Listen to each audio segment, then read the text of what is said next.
What if I told you that everything you've learned about success, failure, and risk in your entire life is precisely what's holding you back from succeeding in the financial markets?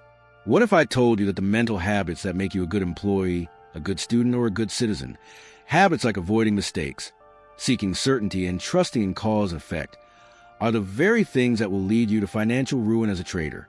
It sounds like a radical, almost impossible idea, doesn't it? How could the very foundation of our social conditioning be a liability? How could the skills that help us build a career, a family, and a life be the same skills that cause us to lose our money in the markets? The answer is simple, and it is the most profound and difficult truth in all of trading. Because the market is not a social environment. It is a probabilistic one.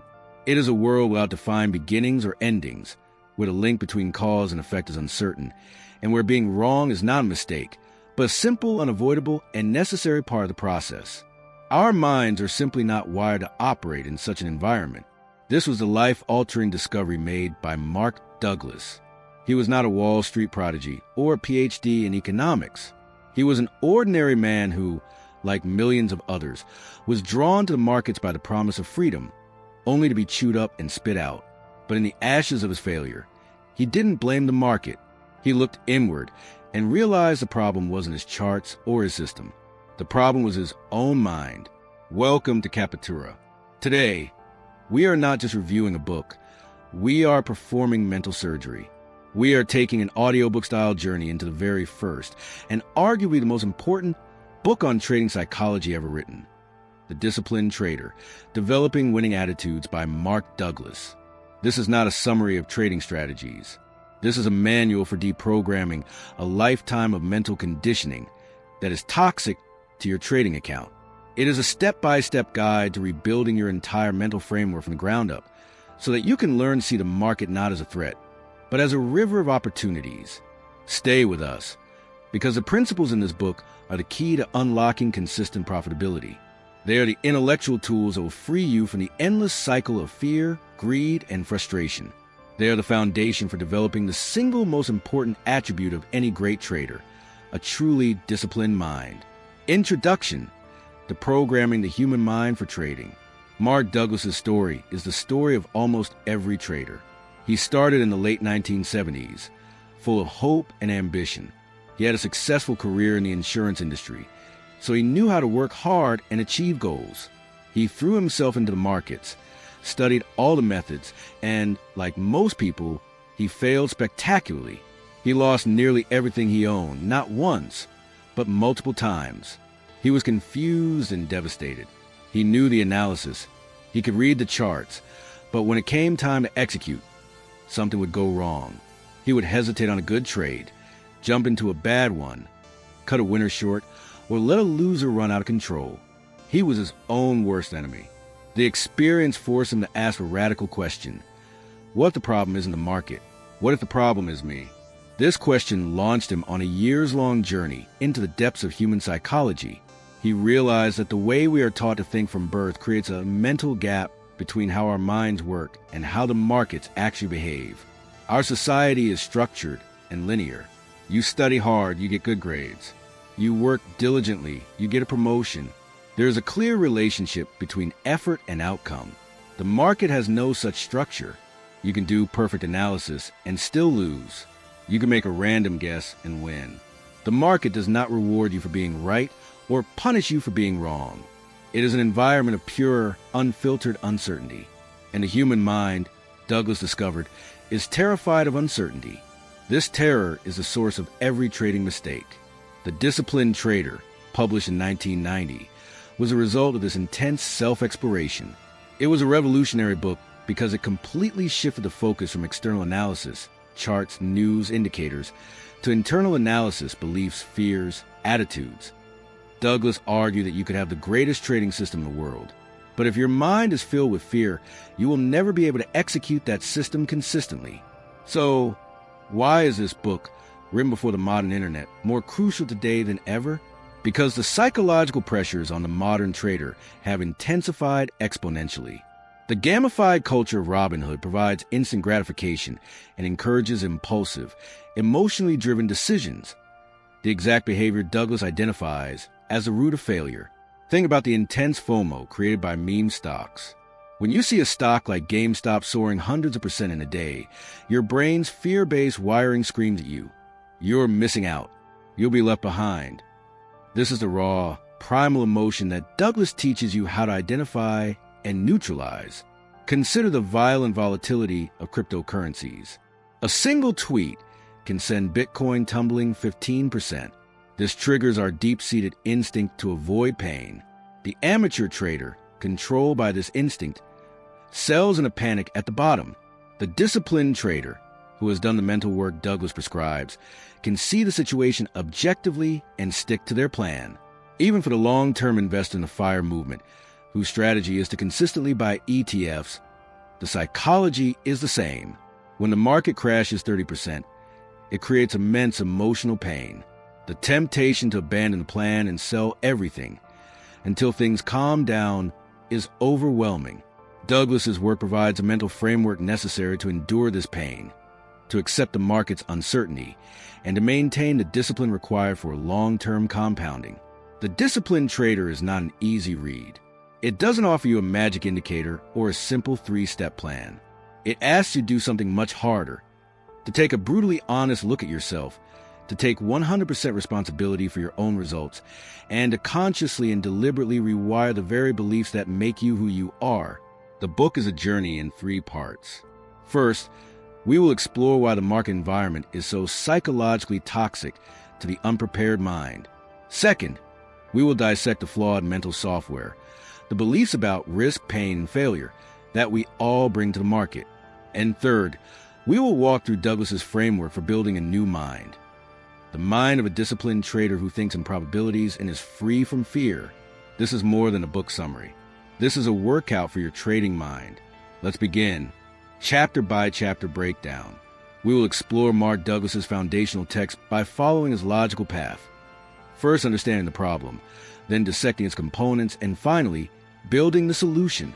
Part 1. Why is trading so difficult? The nature of the environment, the timeless principle. Douglas begins not with solutions, but with a deep and unflinching diagnosis of problem. Why do over 90% of aspiring traders fail? His answer is revolutionary. It's not because they aren't smart, and it's not because they can't find a good method.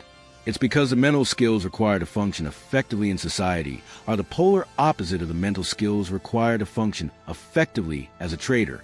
He calls this the mental gap. From the moment we are born, we are programmed by our parents, teachers, and society to operate in a structured environment, rules and expectations. We are taught to follow rules set by others. Don't touch the hot stove. Finish your homework. Show up to work on time. The external world provides the boundaries, cause and effect. We learn that our actions have direct, predictable consequences. If you study, you pass the test. If you're rude, people get upset. Pain avoidance. Our brain is biologically hardwired to avoid pain and seek pleasure. This is a fundamental survival mechanism. If something hurts, we stop doing it. Now, consider the market environment. It is the exact opposite on every single point. No structure. The market has no beginning, middle, or end. It is a continuous flow of information. There are no external rules telling you when to buy, when to sell, or how much to risk. You must create your own rules and have the discipline to follow them. This is a level of self-reliance that most people have never had to develop. Uncertain causality. In the market, the link between cause and effect is probabilistic, not deterministic. You can do everything right, perfect analysis, flawless execution, and still lose a trade. Conversely, you can do everything wrong, a random, impulsive trade, and have it turn into a huge winner. This random reinforcement is incredibly confusing and psychologically damaging to a mind that is searching for certainty. Pain is inevitable. In trading, taking a loss is not a mistake. It is a normal, unavoidable business expense. A trading system with a 60% win rate is considered excellent, but it means you are losing on 4 out of every 10 trades. The mind's natural pain avoidance mechanism goes into overdrive, causing traders to make all the classic errors in a desperate attempt to avoid the pain of being wrong. Douglas argues that when we enter the market, we are like a person who grew up in a society without traffic laws, suddenly trying to drive on a chaotic 8-lane highway. We don't have the internal mental structure to handle the freedom and the uncertainty. We are psychologically unprepared for the environment, and so we crash. The emotional pain of losing money is compounded by the intense confusion of an environment that doesn't play by the rules we've learned our whole lives. Modern takeaway.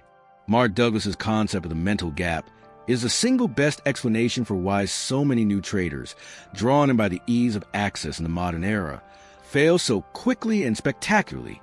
Think about the experience of opening a Robinhood account. You can be trading within minutes. The environment feels simple and intuitive, like a video game. This creates a dangerous illusion. New users believe that because the tool is simple, the task must also be simple. They bring their everyday social mindset into this environment, and it is a recipe for disaster.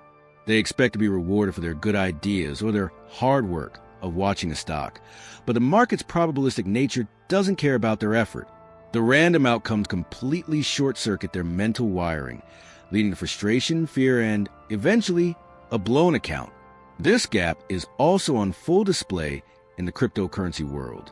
New investors are drawn in by stories of overnight millionaires, the lure of easy cause and effect. They buy an altcoin and it goes up. Their brain makes a simple connection. I was smart, so I was rewarded. Then the coin crashes 80%. Their brain cannot process this. The pain is immense, and their worldview is shattered. They lack the mental framework Douglas describes, the ability to accept that in a probabilistic environment, you can have a positive outcome for the wrong reason and a negative outcome for the right reason. Douglas's lesson here is one of profound humility. He teaches us that when you come to the market, you must be prepared to unlearn a lifetime of conditioning. You are a beginner in a completely alien environment, and your old mental habits are now your biggest liabilities. The first step to success is acknowledging the existence of this mental gap and committing to the hard work of building a new mind from scratch. Part 2. The flawed mental software, deconstructing our beliefs. In this section, Douglas puts on a psychologist's hat and performs a deep dissection of the mental software we all run on, our beliefs, attitudes, and emotional responses to the market.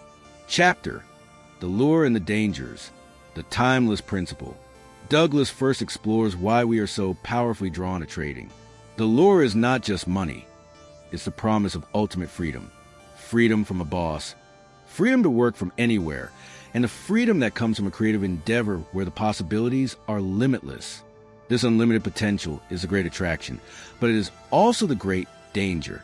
The danger lies in the fact that in this completely unstructured environment, there is no one to stop you from destroying yourself. In a regular job, your boss or your company's procedures prevent you from making catastrophic mistakes. In the market, there are no such safeguards. You can risk too much, overtrade, and violate your own rules with a simple click of a mouse. This is where Douglas introduces his most important concept: absolute responsibility. A disciplined trader accepts 100% unconditional responsibility for the outcome of every single trade. They do not blame the market, their broker, a bad news report, or a guru on TV. They understand that they are the one who chose to enter the trade, they are the one who determined the risk, and they are the one who is responsible for the result. The amateur, by contrast, constantly avoids responsibility. When they win, it's because they are a genius. When they lose, it's because the market was manipulated, or their broker filled them late, or some analyst was wrong. This blame game, Douglas argues, is psychologically catastrophic. By blaming an external factor, you give away your power. You become a victim. And if you are a victim, you cannot learn from your mistakes because you don't believe they were your mistakes. This creates a painful cycle, repeating the same errors over and over again because you are blind to the true source of the problem: your own undisciplined mind. Modern takeaway. The concept of taking 100% responsibility is a direct assault on the prevailing culture of grievance and blame seen in many modern trading communities. The meme stock movement, for all its populist energy, had a dark side. When stocks like GameStop and AMC eventually crashed from their highs, many forums were filled with rage and accusations. Retail traders blamed hedge fund crime, market manipulation, and fake shares for their losses. A Mark Douglas trained trader would look at this situation with clinical detachment. They would say, did you have a predefined exit plan? Did you use a stop loss? Did you risk an amount of money you could afford to lose? If the answer to any of these questions is no, then the responsibility for the loss lies with you, not with some shadowy external force. This is not about moral judgment. It's about empowerment. Only by accepting responsibility can a trader analyze what went wrong with their own process and take steps to improve. This applies equally to the crypto world. When a project fails or a coin goes to zero, the community often blames the founders for rugging them. While there are certainly bad actors, the responsible trader asks a different set of questions. Did I do my own due diligence? Did I understand the risks of an unregulated, experimental asset class? Did I invest more than I was prepared to lose? Taking responsibility means learning the hard lesson and becoming a smarter, more discerning investor in the future. Douglas teaches that the moment you stop blaming and start accepting responsibility is the moment you transform from an amateur into a professional in training. Chapter: Beliefs, Pain, and Failure. The Timeless Principle. This is the psychological core of the book. Douglas explains that our emotional responses are not generated by the market itself, but by our beliefs about the market. The market cannot cause you to feel fear or pain. It is your interpretation of the market's information, filtered through your personal belief system, that creates the emotion. The biggest problem is that we come to the market with a set of beliefs that are fundamentally out of alignment with reality. The most damaging of these is our belief about being wrong. Society teaches us from a young age that being wrong is bad. It's associated with punishment, ridicule, and failure. This creates a strong emotional charge. When we enter trade and it moves against us, our brain interprets this as, I am wrong, which triggers emotional pain associated with that belief. To avoid this pain, our mind will do anything. It will rationalize holding on to a losing trade. It will come back. It will distort the information on the chart to fit our desired outcome. It will cause us to freeze and be unable to take the small loss. All of this is a subconscious defense mechanism designed to protect our ego from the pain of admitting a mistake. The solution, Douglas argues, is to consciously and deliberately change your beliefs. You must do the hard mental work to drain the emotional charge from the act of being wrong. You must install a new belief. Being wrong is not failure. It is a normal, natural, and unavoidable consequence of trading.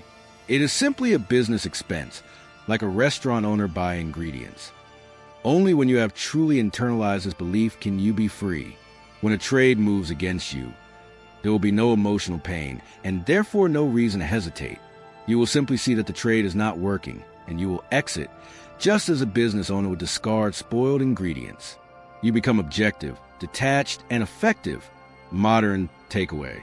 The struggle with the pain of being wrong is timeless, but it manifests in unique ways in the modern market. Consider the culture of diamond hands on Wall Street bets. On the surface, it's a call for conviction and holding through volatility. But psychologically, it can often be a coping mechanism for avoiding the pain of realizing a loss. A trader who is down 80% on a meme stock might declare they have diamond hands, because it feels psychologically better than admitting, I made a huge mistake and have lost most of my money. It's a way to reframe a massive loss as an act of defiance, avoiding the ego-crushing pain of admitting they were wrong. A Douglas-trained trader would have a different perspective. Their goal is not to be a hero, it's to be profitable. If their system gives them an exit signal, they take it. They know that being wrong on this one trade has no bearing on their self-worth or their ability to be profitable on the next 10 trades. This mental shift is also crucial for navigating the hype cycles of individual stocks like Tesla. An investor might buy the stock based on a belief in the company's brilliant future. When the stock has a sharp 30% correction, this creates a conflict. Their belief says the stock should go up, but the market is telling them they are currently wrong. The amateur experiences this as intense emotional pain and confusion. The disciplined trader, however, has a plan. They might have a rule to trim their position on a break of a key moving average. Executing this rule is not an admission of a failed belief in the company's long-term future. It is simply a risk management action based on the current market environment. They have separated their long-term view from their short-term risk control, and they have neutralized the pain of being wrong in the moment. Part 3. Building a New Mindset, the Framework for Success.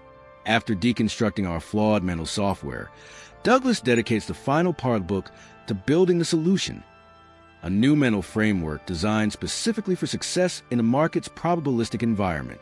Chapter: The Trader's Edge, Thinking in Probabilities, the Timeless Principle. This chapter contains the ultimate goal of Mark Douglas's entire philosophy. It is the destination of the journey. The single greatest skill a trader can develop, he argues, is the ability to think in probabilities. This is the mindset that separates the consistent professionals from the boom and bust amateurs. To explain this, he uses his most famous analogy, the casino. A casino is a perfect model for how a trader should think. The casino knows that on any individual hand of blackjack or spin of the roulette wheel, it can lose. The outcome is random. A player might walk away with a huge jackpot. Does a casino owner panic when this happens? No, because they know that they have a small, statistical edge that will play out over thousands of events. The rules of the game are slightly in their favor. Therefore, the casino doesn't care about the outcome of any single event. It focuses only on executing its edge flawlessly and consistently over a large sample size. It thinks in probabilities that a trader must become the casino. Your edge is your trading system, a method that, over a large number of trades, has a higher probability of producing gains and losses. Your edge might be that your average winning trade is 3 times larger than your average losing trade. This means you can be wrong 70% of the time and still be profitable. Once you have an edge, your job is to think like the casino. You must accept that the outcome of your next trade is completely random and unpredictable. You could have 5 losing trades in a row. It doesn't matter. Your job is to execute your system perfectly on every single trade, regardless of the outcome of the last one. You must have absolute faith in your statistical edge over the long run, and you must treat each individual trade as a meaningless part of a larger whole. This mindset is liberating. It frees you from the need to be right on any given trade. It removes the fear of being wrong and the fear of losing. When you truly believe that your next trade is just one of 1,000 and its outcome is random, there is nothing to be afraid of. You can execute your plan with the calm, detached confidence of the casino owner. Modern takeaway: the probabilistic mindset is the ultimate antidote to the emotional volatility of modern markets. In a world of constant news flow and social media chatter, we are conditioned to look for a reason for every market move. The market is down today because of inflation fears.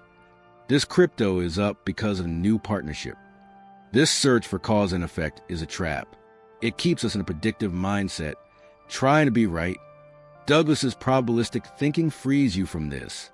A modern trader with this mindset would look at a simple, well-tested strategy, like buying a stock when its 50-day moving average crosses above its 200-day moving average, a golden cross.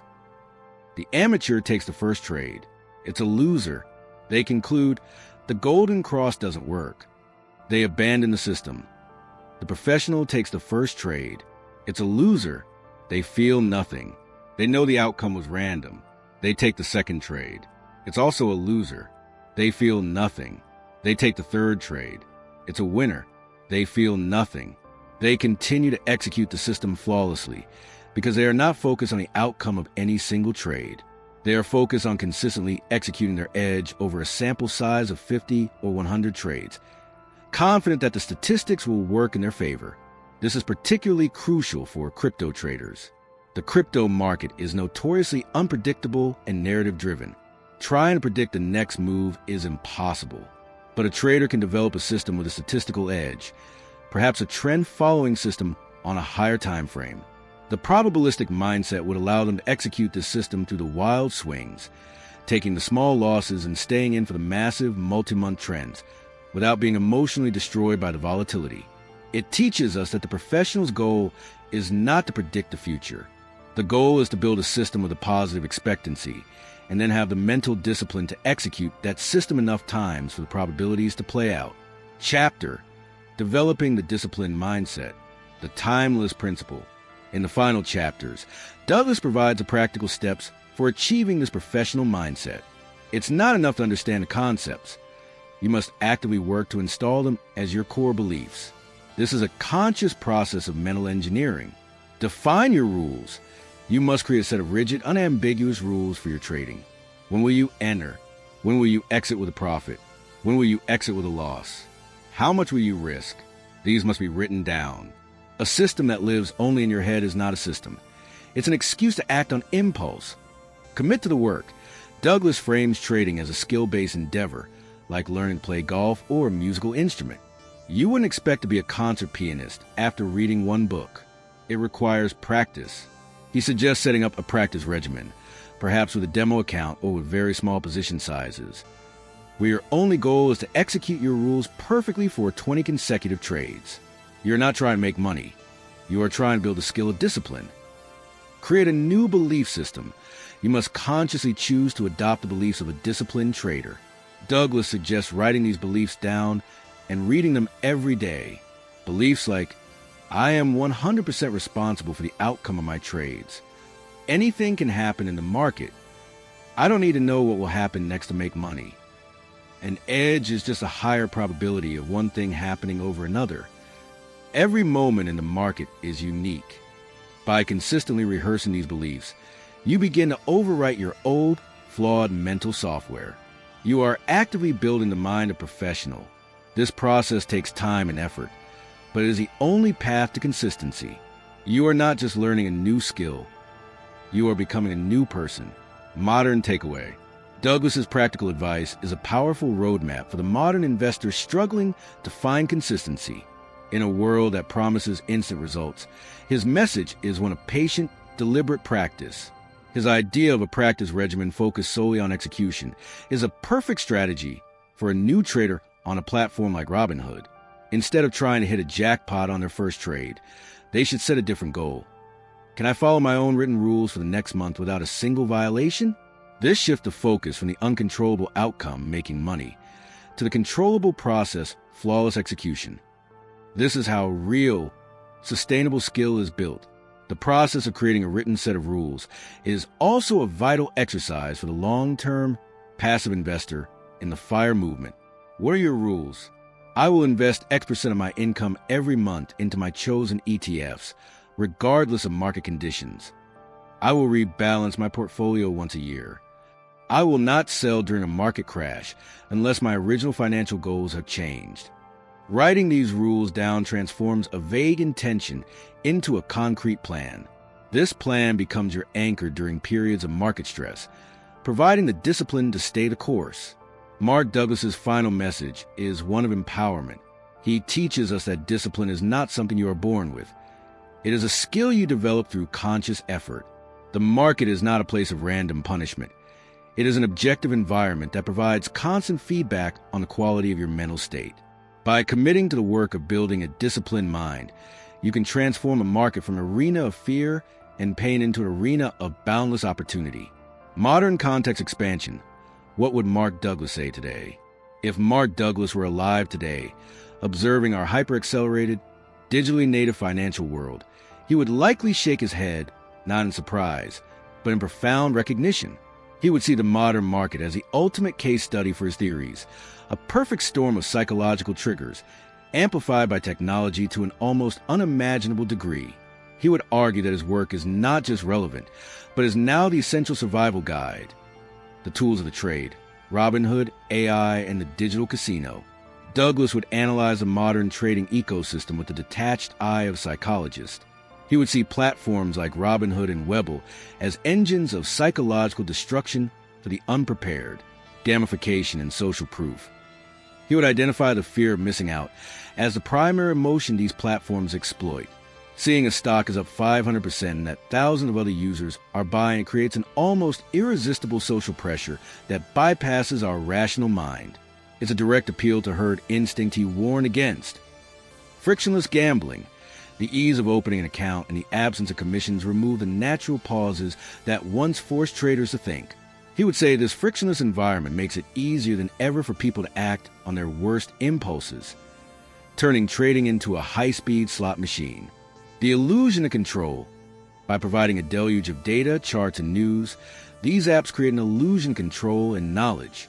But Douglas would argue this is just noise. The core psychological flaws, the fear of being wrong, the need for certainty, are still running the show, leading to the same disastrous outcomes, only faster. When it comes to AI-based investing in quantitative models, Douglas would be fascinated but deeply focused on the human element. He would say, the AI is not the trader. The person who turns the AI on and off is the trader. He would argue that even the most perfect, statistically proven algorithm is useless if the human operator lacks a belief system to let it work. He would ask the crucial questions. Can you handle it when your AI system has 7 losing trades in a row? Do you have the discipline not to meddle with its parameters after a single bad day?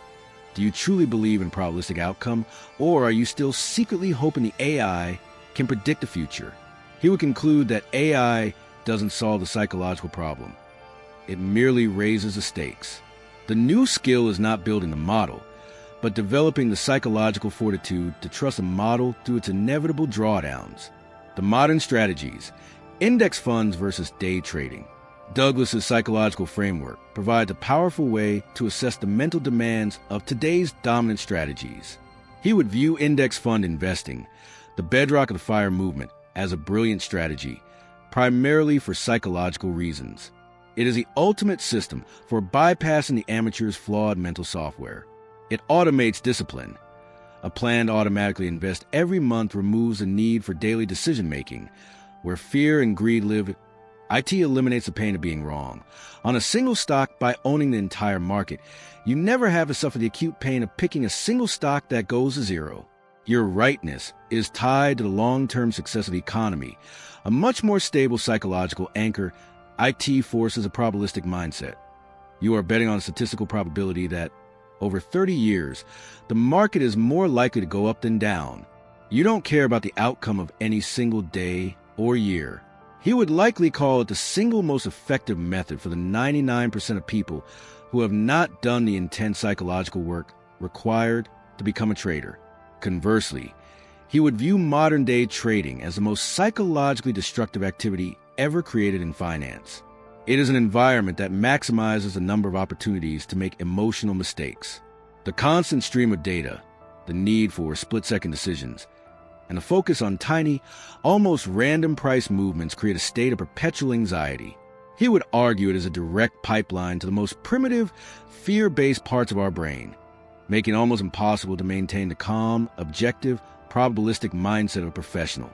He would say that to succeed as a day trader, you would need a level of psychological mastery that is almost superhuman. Timeless principles as a shield against modern risks. In our world of constant information and emotional triggers, Douglas's core principles are the ultimate defense mechanism. 100% responsibility as an antidote to the blame game in an era where online forums are filled with conspiracies and blame after every market downturn. The principle of absolute responsibility is a radical act of empowerment. It forces you to focus on the only thing you can control, your own process. Probabilistic thinking as a defense against FOMO. The fear of missing out is driven by the belief that this one is the big one, the certain winner. A probabilistic mindset diffuses this. It tells you that this opportunity is just one of 1,000 and its outcome is uncertain. This mental frame allows you to assess the opportunity calmly, rather than chasing out of desperation a disciplined mindset as a shield against gamification. The modern trading app wants you to be an emotional, reactive player. Douglas's work is a training manual for becoming a calm, proactive strategist. By building your own rules in your own mind, you can use these powerful modern tools on your own terms, without falling prey to their psychological traps. Mark Douglas would conclude that technology has changed nothing about the fundamental nature of the game.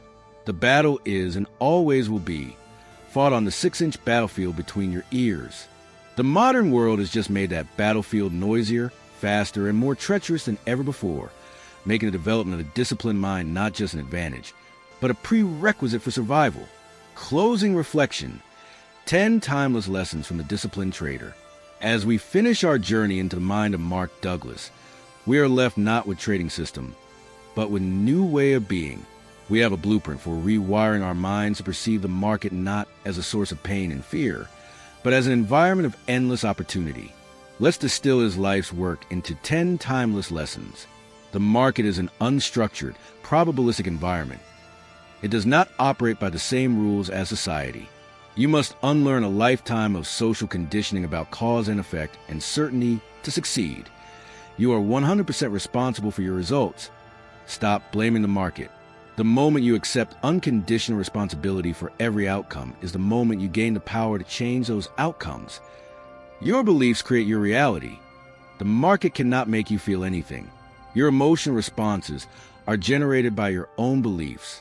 To change your results, you must consciously and deliberately change your beliefs. The pain of being wrong is your greatest enemy. Most trading errors are a result of your subconscious mind trying to avoid the emotional pain of being wrong. You must neutralize this pain by accepting that being wrong is a normal and necessary part of trading. Think like a casino, not a gambler. Your edge is not in predicting the future. It is in having a statistical advantage that plays out over a large series of trades. The outcome of any single trade is random and meaningless. A disciplined mindset is a skill you build. Discipline is not an innate personality trait. It is a skill developed through conscious, focused practice, like learning a sport or a musical instrument. Anything can happen. You must fully accept the uncertainty of the market at a core level. Only then can you be free from the fear of the unknown and be open perceiving what the market is offering you right now. You don't need to know what's going to happen next to make money. This is a paradox of trading. Once you let go of the need to predict, you free your mind to simply follow your rules and execute your edge, which is the only way to achieve consistent results. Your primary goal is flawless execution, not making money. Focus on the process, which you can control, not the outcome, which you can't. If you execute your system perfectly, the profits will take care of themselves over time.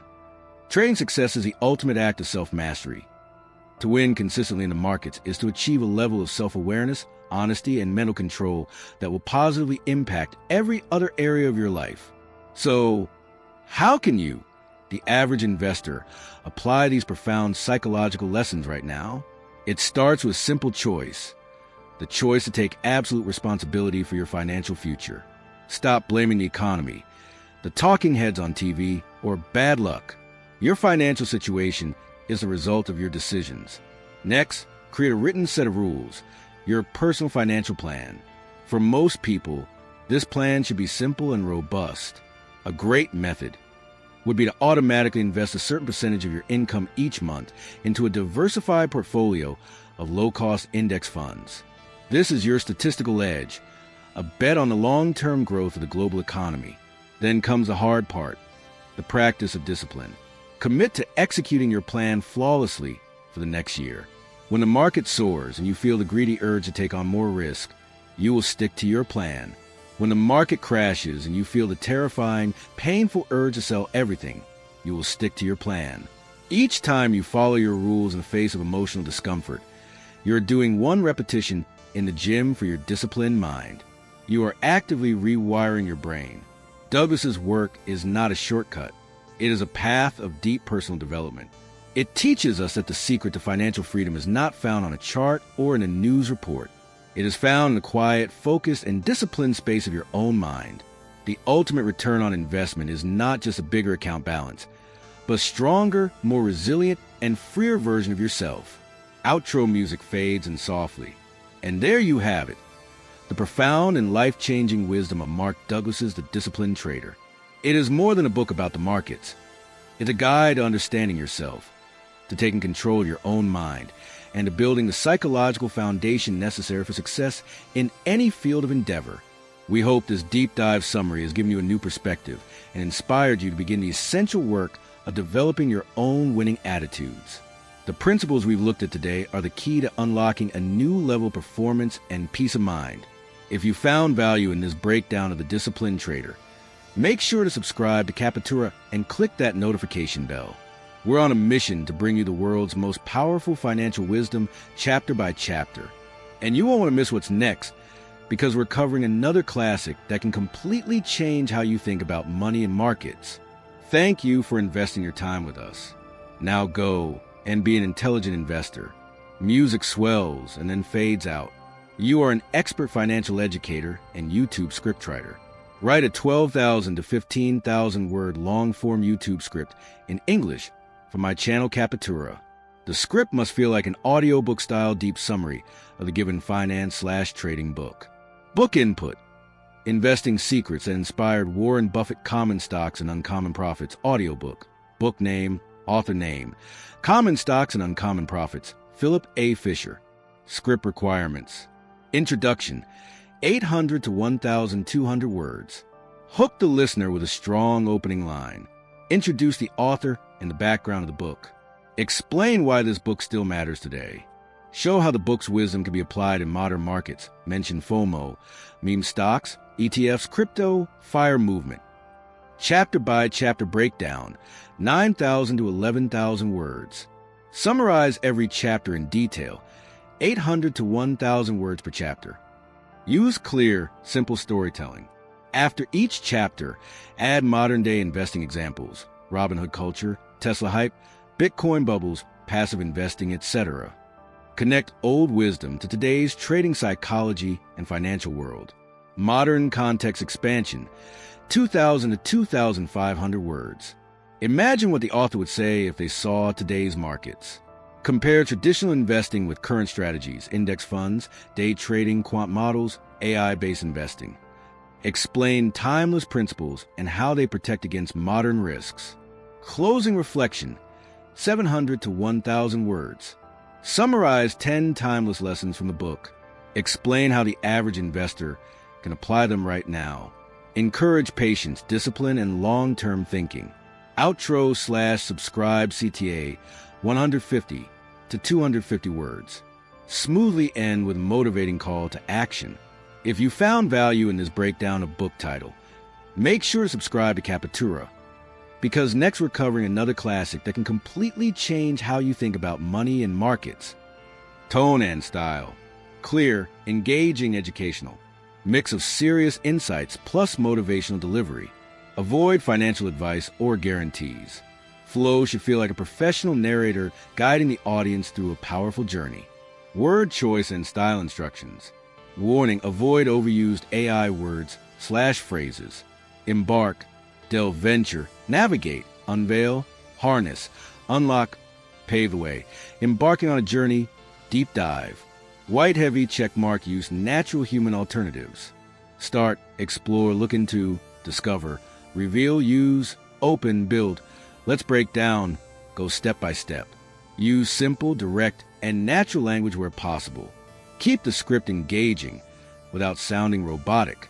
Ensure sentences flow logically for an AI or human narrator to read easily. Show thinking. Of course. Here is a complete, long-form YouTube script for a deep summary of Common Stocks and Uncommon Profits by Philip A. Fisher, written in the requested style and pattern for your channel Captura. Intro music with thoughtful, slightly dramatic tone fades in and then fades to a low background hum. What if I told you that one half of Warren Buffett's brain, the half that taught him to stop buying mediocre companies at fair prices and start buying wonderful companies at fair prices, belonged to a man you probably never heard of, before the era of Silicon Valley and venture capital, before growth investing was a term you'd see on financial news, before the internet gave us access to endless data, a time when finding a truly innovative company required more than a stock screener. It required the skills of detective. It seems like a contradiction, doesn't it? In a world dominated by Benjamin Graham's philosophy of value investing, of buying statistically cheap, unloved cigar but companies, how could a completely different approach, one focus on paying up for quality and growth, become the secret weapon of the world's greatest investor? The answer is simple, and it represents one of the most important evolutions in modern investment thought. Because while a cheap stock can give you a quick, one-time profit, a truly great, innovative, and well-managed company can compound your wealth for a lifetime. Finding these rare gems is a holy grail of investing, and the man who wrote the original map was Philip A. Fisher. Welcome to Captura. Today, we are not just reviewing a book. We are learning a new way to see the world. We are taking an audiobook-style journey into the foundational text of growth investing, a book that has been a secret weapon for Wall Street insiders for over 60 years. Common Stocks, Uncommon Profits by Philip A. Fisher. This is not a summary of financial ratios or valuation formulas. This is a manual for becoming a business analyst, a qualitative detective who looks beyond the numbers to find a handful of companies that will shape our future. We will explore Fisher's legendary scuttlebutt method of investigation, and his detailed 15-point checklist for identifying companies with potential for astonishing long-term growth. Stay with us, because the principles in this book are the bridge between old-school value investing and modern growth investing. They are the intellectual framework that will teach you how to identify the next generation of world-changing companies, and just as importantly, give you the conviction to hold on to them for the long run. Introduction: the other genius of investment philosophy. When people talk about the intellectual giants of investing, one name dominates the conversation: Benjamin Graham. He was the father of value investing, the man who taught Warren Buffett and countless others to demand a margin of safety and to buy stocks for less than their tangible assets. But there was another genius, a quiet and intensely private man from San Francisco named Philip Fisher, who was developing a completely different and arguably more powerful philosophy. Fisher began his investment firm, Fisher & Company, in 1931, in the depths of the Great Depression, while others were sifting through the wreckage for bargains. Fisher was looking for survivors, innovative companies that had the resilience and the vision to not just survive the downturn, but to thrive in the decades to come. His entire career was built on one profound idea: the greatest investment returns do not come from buying mediocre companies at a cheap price, but from buying truly outstanding companies at a fair price and holding them for a very, very long time. He put this idea into practice with legendary success. He bought one of his most famous investments, Motorola, in 1955 and held it until his death in 2004, a period of nearly 50 years. He wasn't interested in what the stock would do next month or next year. He was interested in what the business would be doing next decade. His book, Common Stocks and Uncommon Profits, published in 1958, was the first time he shared his private philosophy with the world. It quickly became an underground classic, passed between serious investors like a secret text. Its most famous reader was a young Warren Buffett, who was so impressed that he made a special trip to meet Fisher in person. Buffett would later say that his own investment style evolved to be 85% Graham and 15% Fisher. That 15% was transformative. It was Fisher who taught Buffett to look beyond the raw numbers of the balance sheet and to appreciate the qualitative factors that make a business truly great: the quality of its management, the strength of its research and development, and its long-term competitive advantages. So, why does this book, written in the age of black and white television, matter in our hyperspeed digital world? It matters because the core principles of business success are timeless. Fisher's philosophy is the ultimate antidote to the short-term noise that dominates modern markets. Think about the culture of Robinhood and commission-free trading, which encourages a frantic, high-turnover style of investing. Fisher's core message is the polar opposite: find a few great companies and do nothing. The real money is made in the sitting, not the trading. Consider the intense hype and narrative-driven speculation around a stock like Tesla. Fisher's scuttlebutt method provides a framework for cutting through the noise. It forces you to stop listening to the storytellers on social media and start doing the real detective work, talking to customers, evaluating the competition, and understanding the company's real, sustainable advantages. What about the world of cryptocurrencies? Fisher's rigorous 15-point checklist for quality is a powerful filter.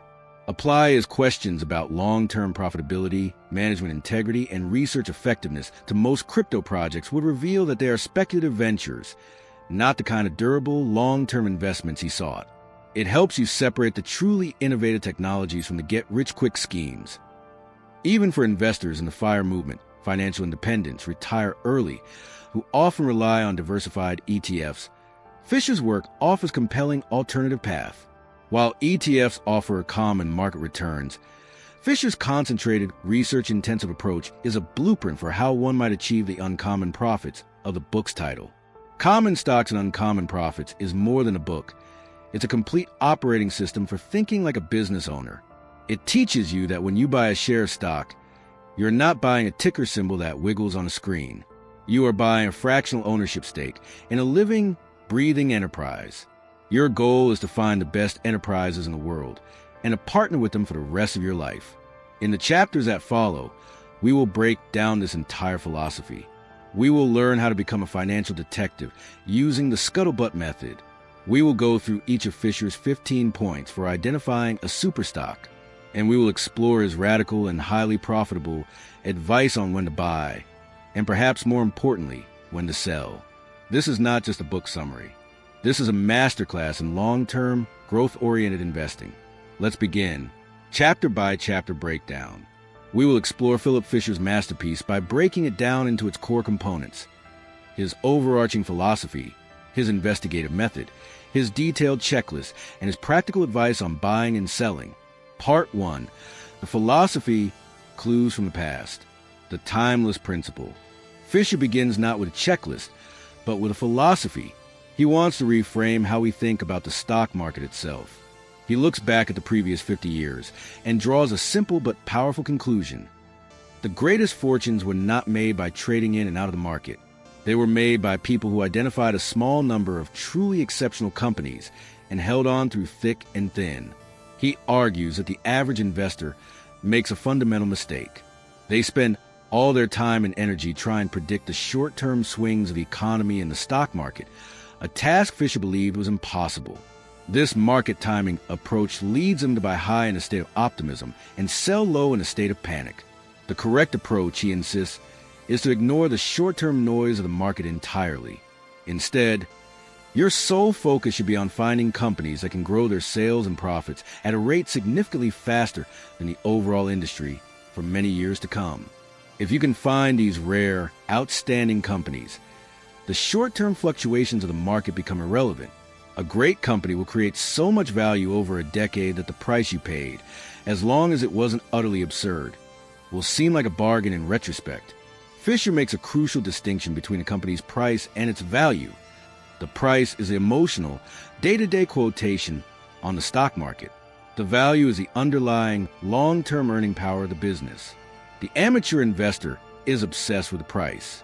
The professional investor is obsessed with the value. He also introduces the concept of inflation as a key reason to own stocks. In the 1950s, many conservative investors still believed that bonds were the safest investment. Fisher argued that this was a dangerous illusion. A bond pays a fixed interest rate, and its principal is returned at the end. But over time, inflation silently erodes the purchasing power of that interest and principal. A safe 5% return on a bond is actually a losing proposition if inflation is running at 6%. Outstanding companies, on the other hand, are the best protection against inflation. A great business can raise its prices to offset rising costs, thereby growing its nominal profits.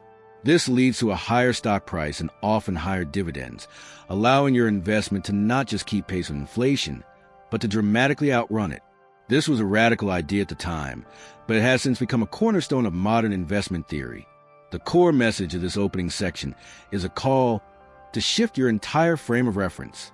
Stop thinking like a stock trader and start thinking like a business owner. Your goal is not to predict the market. It is to find a handful of the most innovative, well-managed, and competitively advantaged companies in the world and become a long-term partner in their success. Modern takeaway. Fisher's foundational philosophy is a powerful anchor in the storm of today's hyperactive markets. His warning against market timing is more relevant than ever. In an age where financial news and social media provide a 24/7 stream of reasons to be bullish or bearish, the temptation to jump in and out of the market is immense. Fisher's advice is timeless. Ignore the noise. The daily chatter about inflation reports, Federal Reserve meetings, and geopolitical events is a distraction from the only thing that truly matters for a long-term investor: the underlying performance of the businesses you own. His view of stocks as the best inflation hedge has been proven correct time and time again. In the post-2020 era of high inflation, investors who were holding cash or low-yielding bonds saw their wealth decline in real terms. In contrast, owners of great businesses, companies with strong pricing power like Apple or Microsoft, were able to pass on rising costs to consumers, protecting their profit margins and delivering strong returns. Fisher's philosophy also provides a stark contrast to the mindset prevalent in the cryptocurrency world. Much of the crypto market is driven by short-term narratives and attempts to time the next bull run. A Fisher-style investor would approach the space very differently. They would ignore the daily price swings and ask fundamental, business-like questions. Which of these projects has a real, sustainable use case? which has a durable competitive advantage, which is a management team with unquestionable integrity and a long-term vision. By applying this filter, they would immediately dismiss 99% of the market as pure speculation and focus their research on a handful of projects that might have the qualities of a truly outstanding long-term investment. Fisher teaches us that the first step to achieving uncommon profits is to adopt an uncommonly long-term and business-focused perspective. Part 2, the scuttlebutt method, the art of investigation, the timeless principle. This is Philip Fisher's most famous and original contribution to the art of investing. If you want to find truly great companies, he argues, you cannot limit your research to reading annual reports and company press releases. This information is widely available and already reflected in the stock price. To get a real edge, you have to do what he called scuttlebutt. The term scuttlebutt is an old naval slang word for the gossip and rumors that sailors would exchange around the ship's water cask. For Fisher, it meant a relentless, on-the-ground, investigative process. It was the work of a detective, piecing together a mosaic of information from a wide variety of sources to build a complete, three-dimensional picture of a company. The goal of scuttlebutt is to find out what the company is really like beyond the polished corporate image. Fisher believed the best way to do this was to talk to people. He would build a network of contacts and systematically interview them. His process involved talking to 5 groups of people. Competitors. Fisher believed this was one of the most valuable sources. He would ask the company's competitors what they thought of them. If a competitor grudgingly admitted that the company you are investigating is the best in the industry, has the strongest sales force, or the most innovative products, that is an incredibly powerful signal. Customers. Why do they buy from this company instead of others? Is it the quality, the service, the price? How loyal are they? Would they switch to a competitor for a small discount? This line of questioning reveals the true strength of a company's relationship with its market. Suppliers. Talking to a company's suppliers can reveal a great deal. Does the company pay its bills on time? Is it constantly trying to squeeze its suppliers on price? Or does it treat them as long-term partners in innovation? This can be a sign of the company's financial health and its corporate culture. Former employees. This can be a goldmine of information, though it must be treated with caution. A disgruntled former employee might have an axe to grind, but they can also provide invaluable insights into the real-life working culture, the quality of management, and any internal problems that are hidden from the public. Industry experts and academics. University researchers or trade association executives often have a broad, unbiased view of an entire industry. They can help you understand the long-term trends and identify the companies that are truly leading the pack in terms of technology and strategy. Fisher's scuttlebutt method is hard work. It takes time, patience, and social skill. But he believed it was the only way to gain a true informational edge. By the time you finish the scuttlebutt process, you should know more about the company's real strengths and weaknesses than any analyst on Wall Street. This deep knowledge is the source of the conviction needed to buy a stock, and more importantly, to hold it through the inevitable market downturns. Modern takeaway. In the information age, Fisher's scuttlebutt method is more accessible than ever before. While it might be difficult for an individual investor to call up the CEO of a competitor, we can now conduct digital scuttlebutt with an unprecedented level of depth and scale. Customers. To find out what customers think, you no longer need to conduct formal interviews. You can go to Reddit and find entire subreddits dedicated to a company's products. Are the users passionate evangelists or frustrated critics? You can look at product reviews on Amazon or app ratings in the App Store. For a company like Tesla, you can find thousands of YouTube channels and forums where owners discuss every detail of their experience. This is pure, unfiltered customer feedback. Former employees. Websites like Glassdoor and LinkedIn are the modern equivalent of talking to former employees. You can read anonymous reviews from hundreds of current and former staff about the CEO, the company culture, and the long-term outlook. If a company has glowing customer reviews but terrible employee reviews, that could be a major red flag about the sustainability of its success. Competitors and industry experts. Twitter, X, has become an incredible resource for digital scuttlebutt. Many top industry executives, engineers, and market analysts are active on the platform. By following these experts, you can get real-time insights into competitive dynamics and emerging industry trends.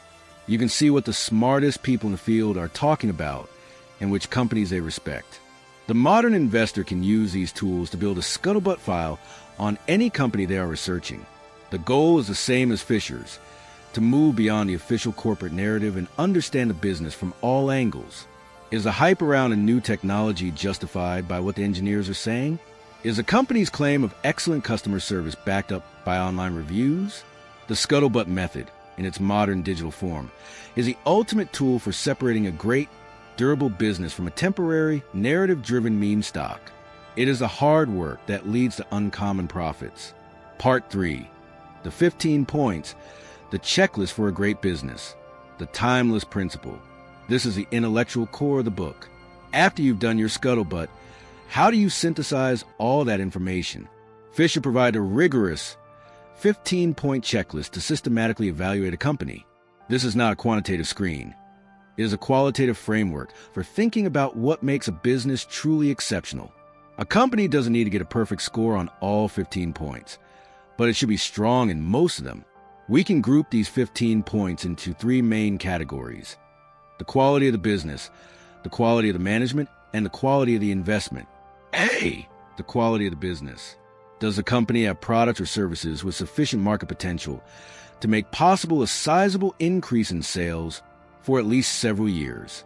Fisher was not interested in companies that could grow for a year or two. He wanted businesses operating in huge, expanding markets. Does the management have a determination to continue to develop products or processes that will still further increase total sales potentials when the growth potentials of currently attractive product lines have largely been exploited? A great company is not a one-hit wonder. It must have a culture of continuous innovation. How effective are the company's research and development efforts in relation to its size? R&D spending is not enough. It must be effective and lead to profitable products. Does a company have an above-average sales organization? A great product is useless if you can't sell it. Fisher looked for companies with a world-class marketing and distribution network. Does a company have a worthwhile profit margin? A company must be able to translate its sales into strong profits. What is a company doing to maintain or improve profit margins? The best companies are relentlessly focused on efficiency and cost control, ensuring that margins remain strong even as they grow. Does a company have outstanding labor and personnel relations? Happy, respected employees are more productive and innovative. Fisher looked for companies with low employee turnover and a strong company culture. B. The quality of the management. Does the company have outstanding executive relations? The senior management team must be cohesive and work well together. There should be no internal politics or infighting. Does the company have depth to its management? A great company is not a one-man show. It must be actively developing the next generation of leaders. How good are the company's cost analysis and accounting controls? Management must have a precise, detailed understanding of where every dollar is coming from and where it is going. Are there other aspects of the business, somewhat peculiar to the industry involved, which will give the investor important clues as to how outstanding the company may be in relation to its competition? This is a catch-all for a company's unique secret sauce or competitive moat. Does a company have a short-range or long-range outlook in regard to profits? A great company is willing to sacrifice short-term profits by investing heavily in R&D or marketing to build long-term dominant and foreseeable future where the growth of the company requires sufficient equity financing so that the larger number of shares and outstanding will largely cancel the existing stockholders' benefit from this anticipated growth. Fisher wanted companies that could fund their growth through their own profits without constantly diluting existing shareholders by issuing new stock. Does the management talk freely to investors about its affairs when things are going well, but clam up when troubles and disappointments occur? This is a crucial test of integrity. Great management is transparent and honest in good times and bad. C. The quality of the investment. Does the company have a management of unquestionable integrity?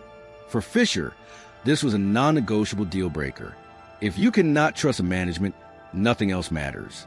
This 15-point checklist is an incredibly demanding framework. Very few companies will pass all the tests. But that is precisely the point. Fisher was not looking for good companies.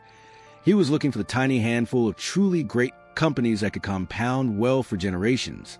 Modern takeaway. Fisher's 15 points are a timeless tool for separating durable, high-quality businesses from speculative fads. In today's market, this checklist is more valuable than ever. Let's apply it to a modern growth icon like Apple. Does it have long-term market potential and a commitment to new products? Points 1 and 2, absolutely. The iPhone ecosystem is still growing, and they are constantly pushing into new areas like services, wearables, and augmented reality. Is its R&D effective? And does it have a great sales organization? Points 3 and 4. Yes, its R&D is legendary, and its global brand and retail presence are unmatched. Does it have great margins, labor relations, and management depth? Points 5, 7, 9. Yes, its profit margins are world-class. It's consistently ranked as a top place to work, and has a deep bench of executive talent. Is management transparent and of high integrity?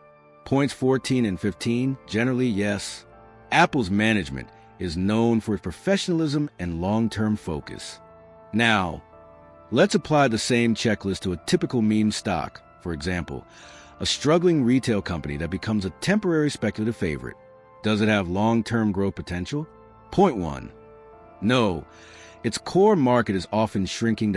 Is its R&D effective? Point 3. It likely has very low R&D. Does it have worthwhile profit margins? Point 5. No, it is often losing money. Does it have management depth and integrity? Points 9 and 15. Often, the management team is in flux and the focus is on short-term survival, not long-term vision. The contrast is immediate and stark. Fisher's checklist instantly reveals the difference between a world-class business and a low-quality speculation. It forces you to think like a long-term business owner, not a short-term gambler. It is the ultimate framework for quality-focused investing. Part 4. When to buy and when to sell, the art of patience, the timeless principle. Having identified a great company, the next questions are practical. When should you buy it, and when, if ever, should you sell it? Fisher's advice here is both simple and profoundly difficult, as it requires going against our most basic human instincts. When to buy. Fisher was not a market timer, but he was very particular about his entry points. He believed that the ideal time to buy a great company is when it is temporarily out of favor with the market. He identified 2 primary scenarios for a good buying opportunity. During a period of broad market fear. This is when a bear market or a sharp correction is causing investors to sell everything indiscriminately. The prices of even the best companies are dragged down by the general panic. Fisher saw these periods not as a time to be afraid, but as a rare opportunity to buy shares in outstanding businesses at bargain prices. The key is that your decision is based on the quality of the company, not on a guess about when a market will bottom, when the company itself faces a temporary problem. Sometimes, a great company will hit a rough patch. Perhaps a new factory has startup problems, or a new product line is a temporary disappointment.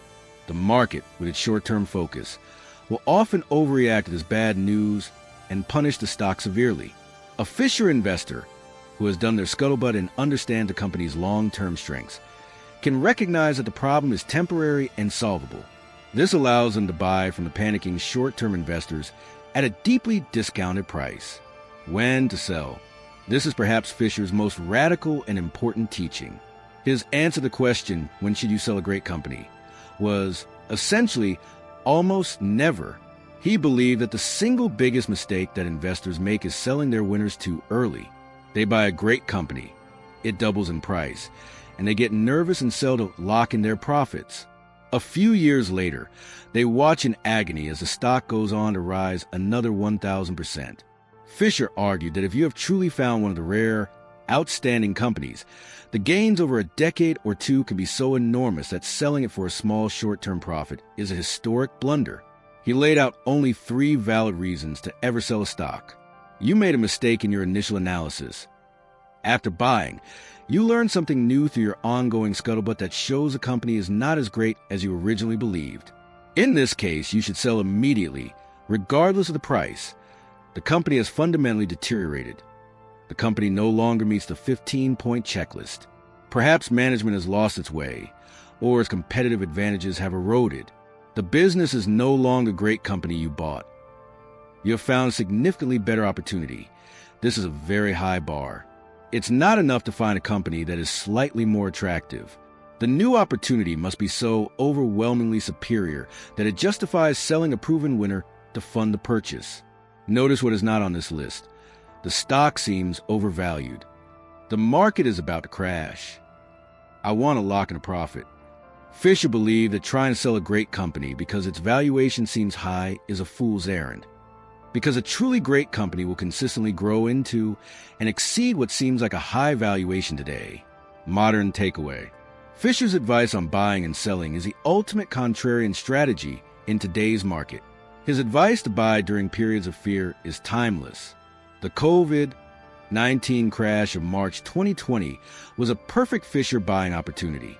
The market was in a state of absolute panic. An investor who had a watch list of great, high-quality companies and had the courage to buy during that panic made astronomical returns in the years that followed.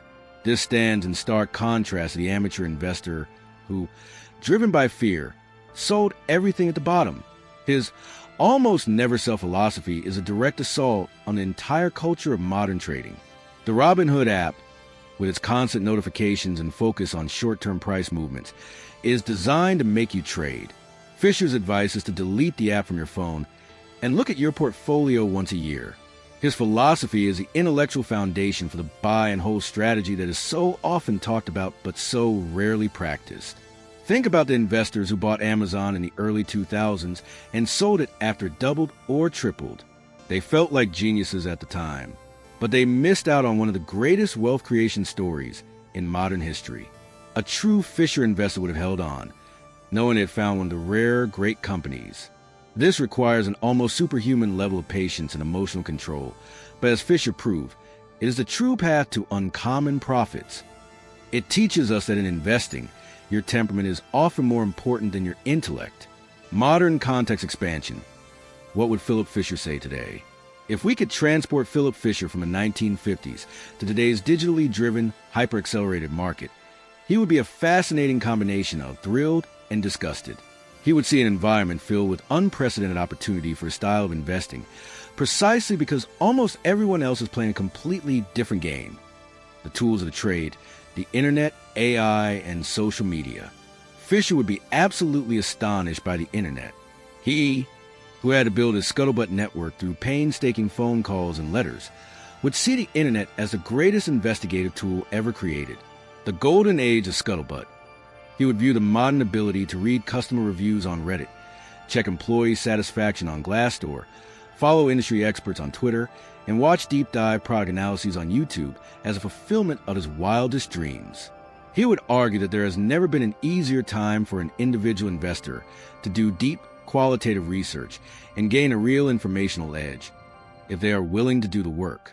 The noise machine, however, he would be appalled by the sheer volume of short-term noise. The 24/7 financial news cycle, the constant stream of analyst upgrades and downgrades, and emotional echo chambers of social media would strike him as a massive distraction from the long-term fundamentals of a business. He would say that the modern investor's greatest challenge is not finding information, but filtering out the useless information to find the true signal. He would be deeply skeptical of AI-based investing and quantitative models. His entire philosophy was built on qualitative judgments that are incredibly difficult for a computer to replicate. How does an AI measure the unquestionable integrity of a CEO? How does it gauge the passion and creativity of a research and development team? He would argue that the most important factors that drive long-term business success are human factors, and that any purely quantitative model is blind to these critical inputs. He would see quants as people who are exceptionally good at measuring the irrelevant. The modern strategies, index funds versus day trading. Fisher's focused, quality-centered philosophy provides a unique perspective on today's dominant investment strategies. He would likely view index funds as a respectable, but ultimately suboptimal, solution. He would call it a commitment to mediocrity. The problem of diversification. Fisher was a firm believer in a concentrated portfolio of your best ideas. He would argue that when you buy an S&P 500 ETF, you're not just buying the next Apple or Google. You're also forced by the dozens of mediocre or failing companies in the index. He would call this diversification, Diversify away your potential for uncommon profits, a solution for the unwilling. He would concede that for the vast majority of people who are unwilling or unable to do the hard work of scuttlebutt and deep business analysis, an index fund is a far better alternative than trying to trade individual stocks. But he would maintain that it is a path to common, not uncommon, returns. He would view the modern culture of day trading with a mixture of confusion and contempt. The entire enterprise of buying and selling stocks based on tiny, fleeting price wiggles, with no regard for the underlying business, would be completely alien to his philosophy. He would see it as the most extreme form of short-term speculation, the polar opposite of investing. He would argue that day traders are not participating in the wealth creation process of capitalism. They are simply gambling on the emotional whims of the crowd, a game that is almost impossible to win over the long run. Timeless principles as a shield against modern risks. In a world obsessed with speed, hype, and short-term results, Fisher's philosophy is more than just a strategy. It's a necessary anchor. Scuttlebutt as an antidote to hype. The modern market is driven by narratives. A compelling story can send a stock with no revenue to a multi-billion-dollar valuation. Fisher's scuttlebutt method is the ultimate hype killer. It forces you to get on the ground and find out if the story is backed up by reality. This process will protect an investor from nearly every meme stock or speculative bubble with a long-term focus as a defense against volatility. The market is more volatile than ever. News travels instantly, and algorithms can cause flash crashes. A short-term trader is at the mercy of this volatility. A Fisher-style investor with their 10 or 20-year time horizon can simply ignore it. A 30% drop in a great company is not a crisis. It's a buying opportunity. This long-term mindset is a psychological superpower. Concentration as a path to true ownership. In an age where it's easy to own hundreds of stocks through ETFs, we often feel like we own nothing. Fisher's philosophy of a concentrated portfolio forces a shift in mindset. When you only own 8 to 10 companies, you are forced to know them deeply. You become a true business owner, not a passive collector of tickers. This sense of ownership is the source of conviction needed to hold on for the long run. Philip Fisher would conclude that the modern market has created a massive divergence. On one hand, the tools for speculation, distraction, and short-term gambling have never been more powerful. On the other hand, the tools for deep, fundamental, long-term business analysis have also never been more powerful. He would argue that because so few people are willing to do the hard, patient work of the latter, the opportunities for those who have never been greater. Closing reflection, 10 timeless lessons from common stocks and uncommon profits. As we conclude our deep dive into Philip Fisher's masterpiece, we are left with a clear and powerful philosophy that stands as a timeless beacon in the fog of modern markets. It is a philosophy of quality, patience, and profound business acumen. Let's distill his wisdom into 10 timeless lessons. Invest in businesses, not ticker symbols. When you buy a stock, you are buying a piece of a business. Your focus should be entirely on the long-term prospect of that business, not on the short-term wiggles of its stock price. Quality is the ultimate margin of safety. While Benjamin Graham sought a margin of safety in a low price, Fisher found it in a high-quality business. A truly great company, with its innovative products and strong management, has a resilience that will protect it and you through any economic storm. Become a financial detective. The scuttlebutt method, the greatest investment insights, are not found in public financial statements. They are found by doing the hard, on-the-ground research, talking to customers, competitors, and employees to understand a company's true competitive advantages. Management integrity is non-negotiable. The single most important factor in a company's long-term success is the quality and integrity of its management team. If you cannot trust the people running the company, nothing else matters. A long-term time horizon is your greatest competitive edge. The professionals on Wall Street are trapped in a game of quarterly performance. As an individual investor, your ability to think in terms of years and decades is a massive structural advantage. Use it. The best time to sell is almost never. If you have done your homework correctly and found one of the world's truly outstanding companies, the biggest mistake you can make is selling it too early. The power of long-term compounding in a great business is a force of nature. Concentrate on your best ideas. Diversification is a protection against ignorance. If you are willing to do the work to truly understand a handful of businesses, a concentrated portfolio will produce far better results. Diversification leads to mediocre returns. Innovation and R&D are the engine of growth. Look for companies that are relentlessly focused on the future, investing heavily in research and development to create the products and services that will dominate the next decade. Buy when others are fearful. The best opportunities to buy great companies come when the market is in a state of panic. Use broad market fear as your signal to go shopping for quality. Patience is the rarest and most valuable virtue. Investing is a marathon, not a sprint. The rewards go to those who have the patience to do the deep research up front, and the even greater patience to hold on and let their great companies work their magic over a lifetime. So, how can you, the average investor, apply these powerful lessons right now? It starts with a fundamental shift in mindset.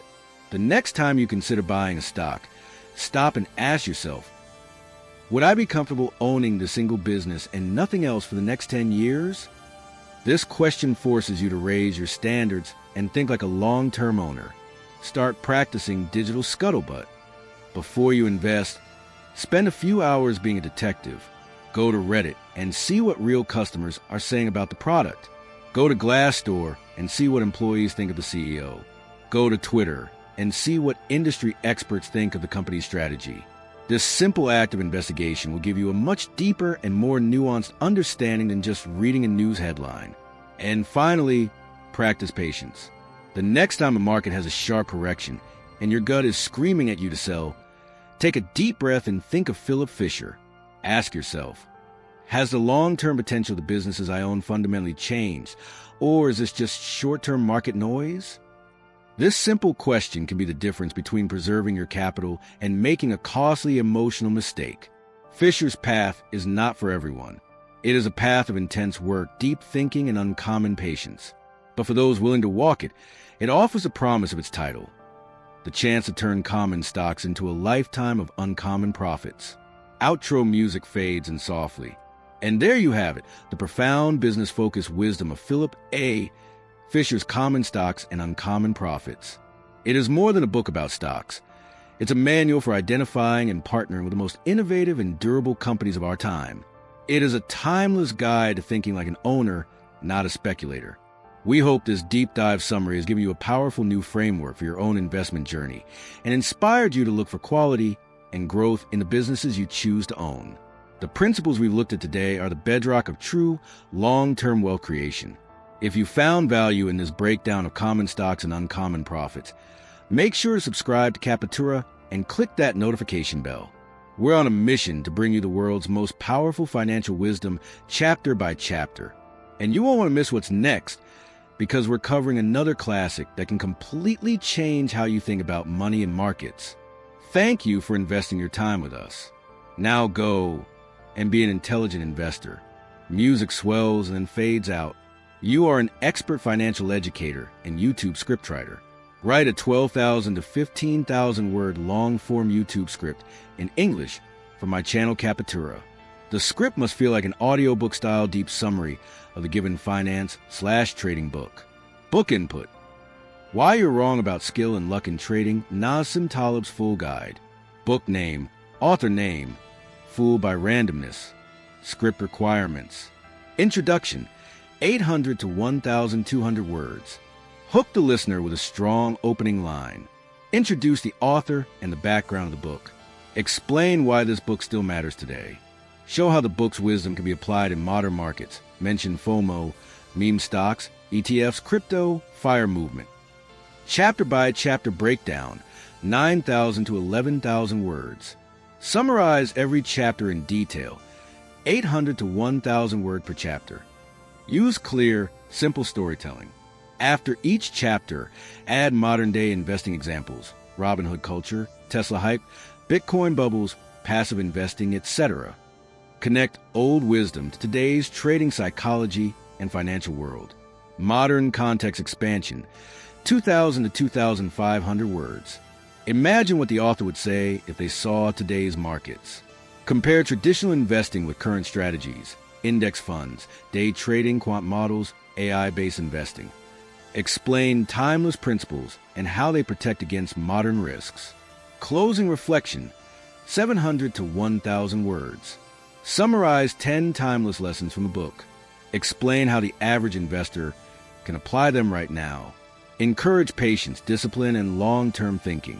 Outro/subscribe CTA 150 to 250 words. Smoothly end with a motivating call to action. If you found value in this breakdown of book title, make sure to subscribe to Capitura, because next we're covering another classic that can completely change how you think about money and markets. Tone and style. Clear, engaging, educational. Mix of serious insights plus motivational delivery. Avoid financial advice or guarantees. Flow should feel like a professional narrator guiding the audience through a powerful journey. Word choice and style instructions. Warning: avoid overused AI words/phrases. Embark, delve, venture, navigate, unveil, harness, unlock, pave the way. Embarking on a journey. Deep dive. White heavy, checkmark, use natural human alternatives. Start, explore, look into, discover, reveal, use, open, build. Let's break down, go step by step. Use simple, direct, and natural language where possible. Keep the script engaging without sounding robotic. Ensure sentences flow logically for an AI or human narrator to read easily. Show thinking. Of course. Here is a complete, long-form YouTube script for a deep summary of Fooled by Randomness by Nassim Nicholas Taleb, written in the requested style and pattern for your channel, Capitura. Intro music with a skeptical, intellectual, and slightly provocative tone fades in, and then fades to a low background hum. What if I told you that the successful trader you admire on TV is probably just a lucky idiot? What if I told you that the brilliant CEO on the cover of a magazine owes their success more to a random coin flip than to their supposed genius? And what if I told you that your own brain is a pattern-seeking machine that is actively, constantly, and convincingly lying to you about why things happen in the financial markets? It sounds like an insult, doesn't it? A cynical and dismissive view of a world we're taught to believe is driven by skill, intelligence, and hard work. How could the entire edifice of financial news, expert analysis, and market forecasting be built on a fundamental misunderstanding of reality? The answer is simple, and it is the most intellectually liberating and deeply uncomfortable truth in all of finance. We are storytelling animals living in a random world, and we are profoundly skilled at confusing good luck with genius. We see a winner and invent a story about their skill, and in doing so, we ignore the vast, silent graveyard of people who had the exact same skills, but were simply unlucky. This is a core, explosive insight of Nassim Nicholas Taleb, a former options trader, a brilliant polymath, and the most ferocious intellectual brawler of our time. He took a flamethrower to the sacred cows of Wall Street and academia, not with opinions, but with a deep understanding of probability, history, and human psychology. He showed us in the world of finance, we are all, to some degree, being fooled by randomness. Welcome to Capitura. Today, we are not just reviewing a book. We are taking a red pill. We are going on an audiobook-style journey into the book that started it all, the foundational text of Taleb's entire worldview. Fooled by Randomness, the hidden role of chance in life and in the markets. This is not a summary of investment strategies.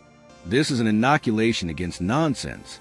It is a guide to developing a skeptical, probabilistic mindset that will act as a permanent shield against the gurus, the forecasters, the storytellers, and most importantly, the biases of your own mind. Stay with us, because the ideas in this book will change the way you see the world.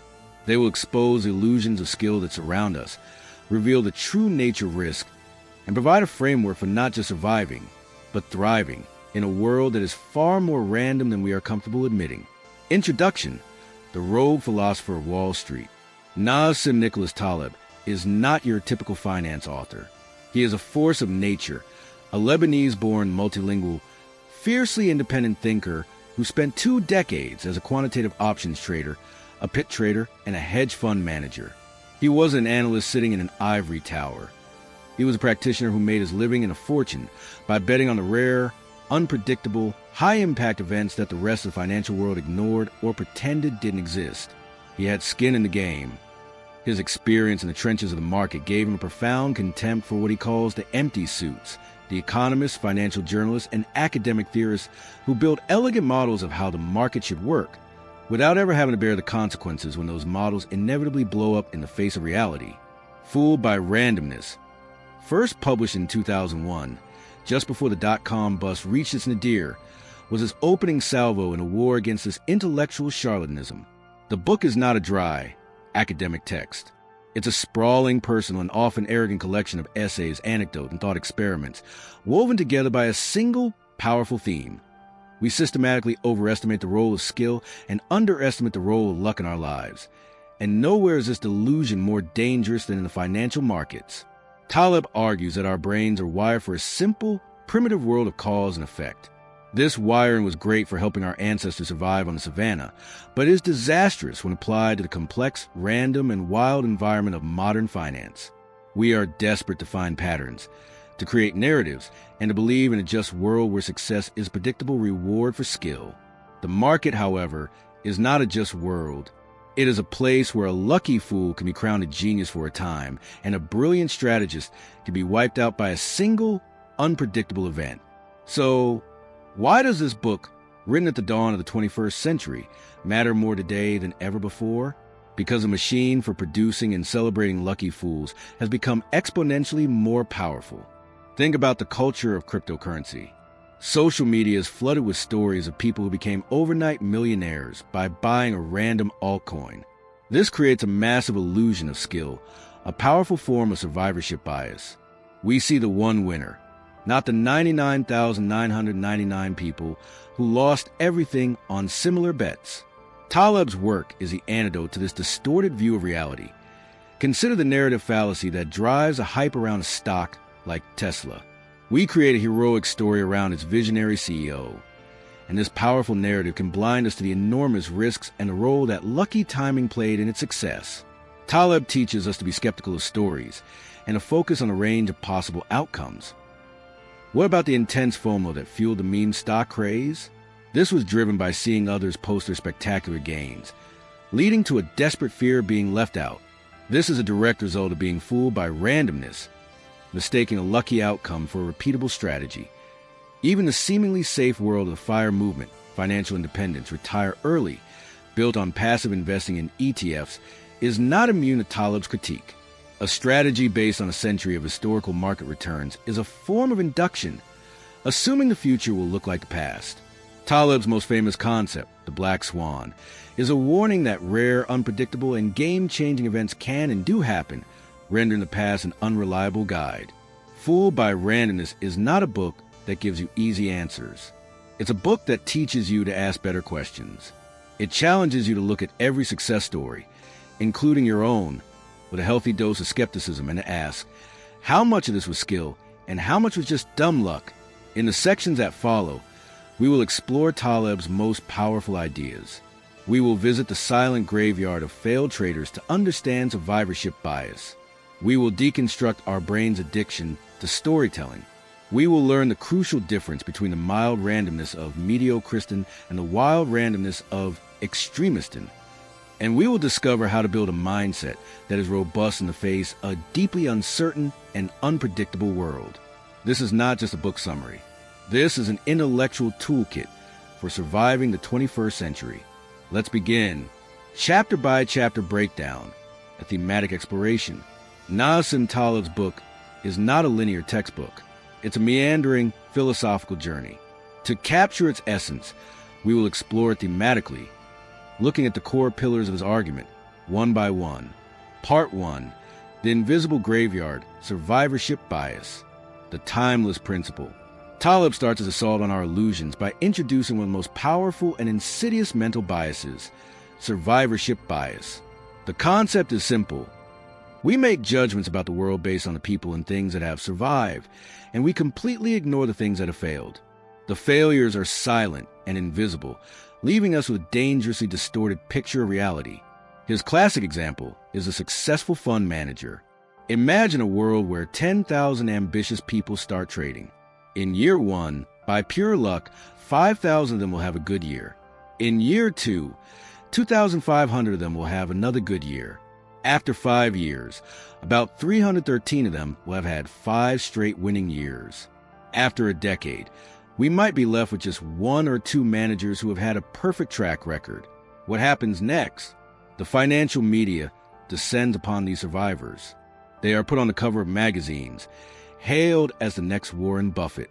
Gurus analyze their every move, trying to reverse engineer their genius. Investors pour billions of dollars into their funds, believing they've found a master of the universe. But as Taleb points out, in a large enough initial pool, the emergence of these geniuses is a mathematical certainty, even if every single one of them was making decisions based on a random coin flip. We see the one spectacular winner, but we don't see the silent graveyard of the 9,999 other traders who followed similar strategies and were wiped out. Their stories are not told. Their faces are not on magazine covers. They are invisible. This bias is everywhere. We study the habits of billionaires, assuming their routines are the cause of their success, ignoring the millions of people with the exact same routines who are not billionaires. We look at ancient buildings that are still standing and marvel at their brilliant construction, forgetting the countless other buildings from the same era that collapsed centuries ago. In finance, survivorship bias is not just an intellectual curiosity. It is a machine for generating sucker bets. It creates an endless parade of gurus and hot strategies that are often nothing more than the temporary winners of a giant lottery. The amateur investor, fooled by randomness, chases these past winners, buying their funds or copying their strategies at the absolute peak of their performance, just before their luck inevitably runs out. Modern takeaway. The modern digital world has put survivorship bias on steroids. Social media is a perfectly curated highlight reel of success, a place where the silent graveyard is more silent than ever. The world of cryptocurrency is perhaps the most extreme example. During a bull market, your Twitter and TikTok feeds are filled with stories of people who turned a few $1,000s into millions by buying a new altcoin. This creates an overwhelming illusion that making money in crypto is easy. You see the one survivor who bought the right coin at the right time. You do not see the silent graveyard of the hundreds of thousands of people who lost their life savings on the thousands of other coins that went to zero. Taleb would argue that the entire crypto influencer space is a giant engine of survivorship bias, designed to lure in new waves of investors who will become the next residents of that graveyard. Venture capital and tech startups are another classic case. The media is obsessed with the unicorn companies that achieve billion-dollar valuations. We hear endless stories about the genius of their founders. But for every one of these successful startups, there are thousands that failed. The investment strategy of spray and pray, investing in hundreds of startups hoping one will be a massive winner, is a direct admission that the game is dominated by randomness, not predictive skill. Yet, the narrative we are told is always one of heroic genius, the Robin Hood culture posting gain porn. Screenshots of massive, often options-fueled profits, is a direct injection of survivorship bias into the veins of the market. It creates a powerful illusion of easy money and encourages others to take on absurd levels of risk, hoping to replicate a result that was, in all likelihood, a lucky outlier. Taleb's lesson is a call for profound skepticism. The next time you see a story of incredible financial success, your first question should not be what is their secret, but how many people tried the exact same thing and failed? By mentally populating the silent graveyard, you can begin to see the world with a more realistic and probabilistic eye. Part 2. The narrative fallacy. Our addiction to stories. The timeless principle. After revealing the invisible evidence of the silent graveyard, Taleb turns his attention to a flaw deep within our own minds. The narrative fallacy. This is our innate and deeply human tendency to create stories to explain complex and often random events. We are uncomfortable with randomness and uncertainty, so our brain, our left hemisphere, to be precise, acts as an interpreter, constantly generating simple, linear, cause and effect stories to make the world feel more coherent and predictable than it actually is.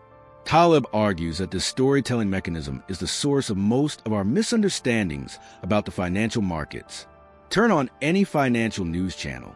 If the market is up, a reporter will confidently say, "The market rallied today on optimism about a potential interest rate cut." If the market is down the next day, the same reporter will say with equal confidence, "The market fell today due to renewed fears about inflation."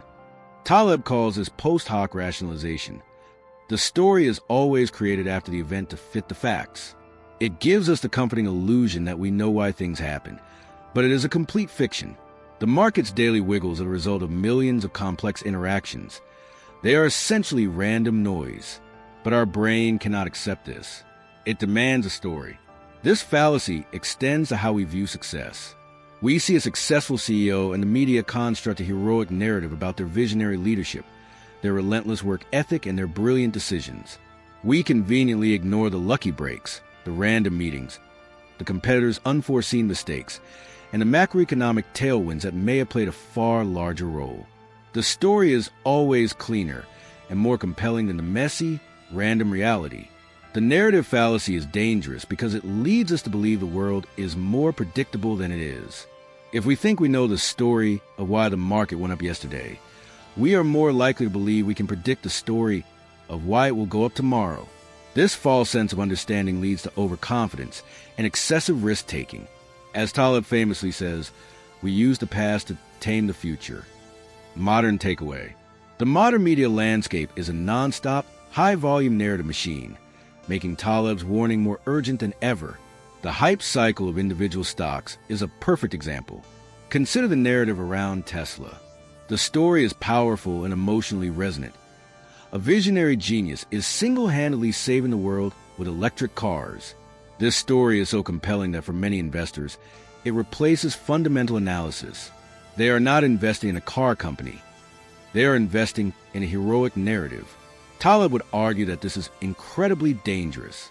It makes investors blind to the real risks, competition, production issues, key person dependency, because those facts don't fit the clean, heroic story. Financial news and social media are in the business of selling narratives. A headline that says market moves randomly, no one knows why, doesn't get clicks. A headline that says market plummets as fear gauge hits record high does, because it provides a simple, emotionally charged story. A Taleb-trained mind learns to see these headlines for what they are: entertainment, not information. They are just stories we tell ourselves to feel better about a world we don't control. The meme stock phenomenon was driven almost entirely by the narrative fallacy. The story of the little guy versus the evil hedge funds was so powerful that it convinced thousands of people to invest in fundamentally broken businesses. They were not buying a share of a company. They were buying a role in a compelling story. When the story changed, their investment thesis collapsed. Taleb's lesson is to become a narrative skeptic. When you hear a story explaining a market move or a company's success, your default response should be to question it. Ask yourself, is this a real causal link, or is it just a convenient story told in hindsight? How would the story be different if the outcome had been the opposite? By resisting the comfort of easy narratives, you can maintain the intellectual humility necessary to see the world as it is, a messy, complex, and largely unpredictable place. Part 3. Mediocristan versus extremistan. Two worlds of randomness. The timeless principle. This is one of Taleb's most brilliant and important conceptual breakthroughs. He argues that our failure to understand randomness stems from the fact that we confuse two very different types of random environments. He calls them mediocristan and extremistan. Mediocristan is the realm of the ordinary, the expected, and the bell curve. It's a world where individual events are not very important. Examples: human height, weight, calorie consumption. Key feature: when you take a large sample, no single observation can dramatically change the average. If you put the 1,000 tallest people in a room, and then the single tallest person in human history walks in, the average height in the room will barely change. Predictability: the randomness in mediocristan is tame. We can use statistics and bell curves to make reasonably accurate predictions. The past is a decent guide to the future. Extremistan is the realm of the extreme, the unexpected, and the scalable. It's a world where a single event can have a massive, disproportionate impact. Examples: wealth, book sales, social media followers, market crashes. Key feature: in extremistan, a single observation can dominate everything else. If you put 1,000 people in a room to measure their average wealth, and then Jeff Bezos walks in, his net worth will be 99.9% of the total. The average will become meaningless. This is the world of winner-take-all effects. Unpredictability: the randomness in extremistan is wild and untamable. The bell curve is useless and dangerously misleading. The past is a terrible guide to the future, because the future will be shaped by rare, extreme, black swan, events that have never happened before. Taleb's devastating insight is that we live in extremistan, but we are mentally and institutionally conditioned to think we live in mediocristan. The entire financial industry, with its reliance on models like modern portfolio theory and the Black-Scholes formula, is built on the assumption that market returns follow a nice, neat bell curve. Taleb shows that this is completely wrong. Financial markets are not mediocristan. They are pure extremistan. A single day, like the crash in 1987, can have a bigger impact than the previous 10 years combined. Modern takeaway. The distinction between mediocristan and extremistan is the key to understanding the risks and opportunities of the 21st century economy. The internet and globalization have pushed more and more of our world out of mediocristan and into extremistan. An author in the 1950s was competing with a few hundred other authors in their country, mediocristan. A YouTuber today is competing with millions of others for a handful of hyper-successful slots, extremistan. Cryptocurrency is the ultimate example of an asset class born and raised in extremistan. There is no average day. There are long periods of quiet, punctuated by explosive, face-ripping rallies and catastrophic 80% crashes. Anyone who tries to apply mediocristan logic to Bitcoin, try and predict its fair value or its standard deviation, is making a profound category error. Its behavior is dominated by rare, extreme events. The stock market itself is a classic example. Most of the market's long-term returns come from a very small number of hyper-successful companies. A study by Hendrik Binder found that over the past century, the best-performing 4% of companies accounted for all the net wealth creation in the stock market. The other 96% of stocks in aggregate did no better than treasury bills. This is a pure extremistan distribution. It explains why a simple S&P 500 ETF works. You are guaranteed to own a handful of big winners that drive all the returns. Taleb's lesson is that you must first identify which environment you are in. If you are in mediocristan, you can trust the averages. If you are an extremistan, you must ignore the averages and focus all your attention on the extremes. You must be prepared for the possibility of a wild, unpredictable event that will change everything. Your goal should not be to predict these events, but to build a strategy that is robust to them or that can even profit from them. Part 4. The turkey problem, the limits of induction, the timeless principle. To illustrate the danger of relying on past data in a world of extremistan, Taleb uses his most memorable and powerful analogy, the problem of induction, framed as the story of a turkey. Imagine a turkey living on a farm. Every day, the friendly farmer comes out to feed it. Day after day, the turkey's confidence grows. It collects more and more data points, and every single one confirms its hypothesis. The farmer is my friend and exists to make my life better. The turkey's statistical model looks perfect. Its forecast the next day is always more food and continued comfort. This trend continues for 1,000 days. Then, one day in late November, the day before Thanksgiving, something completely unexpected happens. The farmer arrives, but not with food. The turkey is about to experience a massive revision of belief. The turkey's error is that it mistook a lack of evidence of harm for evidence of a lack of harm. It relied on its past experience as a guide to the future, and this reliance was fatal. The 1,000 days of data were not just useless. They were actively misleading because they had a single, rare, catastrophic risk that was invisible from the historical record. This, Taleb argues, is how most of the financial world operates. We build complex models based on decades of historical market data. We backtest trading strategies and find that they work beautifully in the past. We sell insurance-like products, like selling out of the money options, that generate a steady stream of small profits day after day, just like the turkey getting its daily meal. We become more and more confident that our strategy is safe. But we are all turkeys.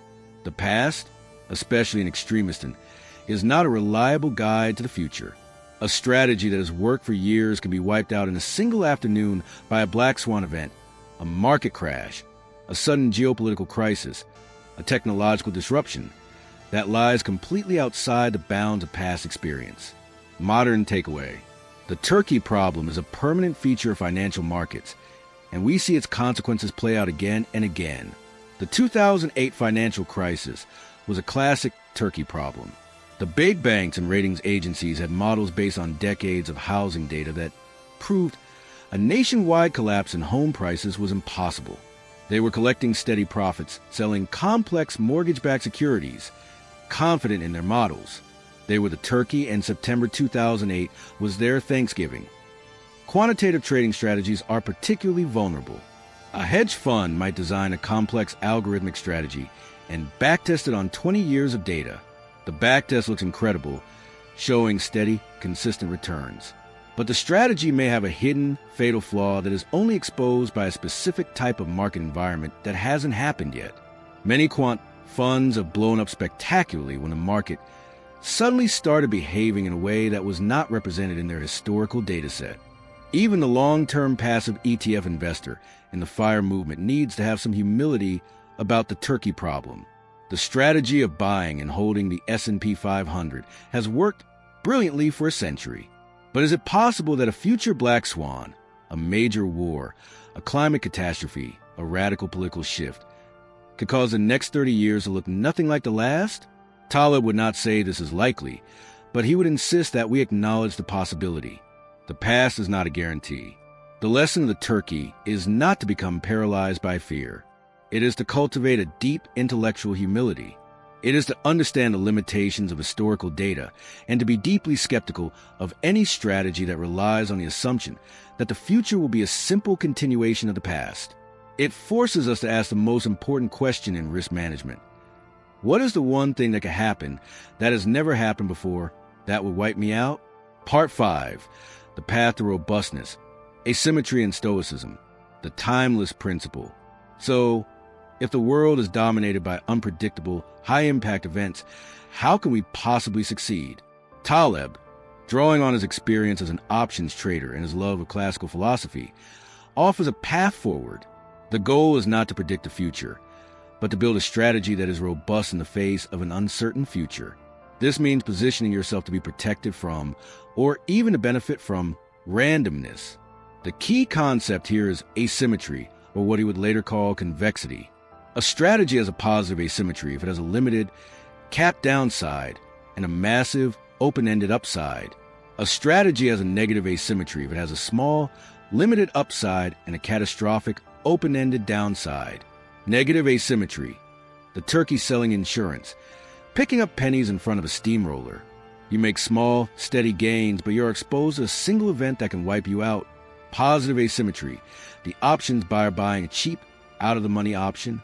You lose a small, fixed amount most of the time. But on the rare occasion that a massive, unexpected market move occurs, your payoff can be 100 or 1,000 times your initial investment. Taleb's entire career was built on seeking out positive asymmetries. He was not trying to be right often. He was trying to be right big on the rare occasions that mattered. He was happy to endure years of small, controlled losses, waiting for the one black swan event that would lead to a spectacular payday. Beyond the technical strategy, Taleb advocates for a personal philosophy of stoicism. The ancient Stoic philosophers, like Seneca and Marcus Aurelius, taught that we should distinguish between what we can control and what we can't. We cannot control external events, the market, the economy, the actions of others, but we can control our own thoughts, our own emotions, and our own reactions to those events. A Taleb-style investor is a modern Stoic. They accept the market's randomness as a fact of life, like the weather. They don't get angry or emotional when a trade goes against them. They focus only on their process, on executing their strategy flawlessly, and on behaving with dignity and rationality, regardless of the random outcome.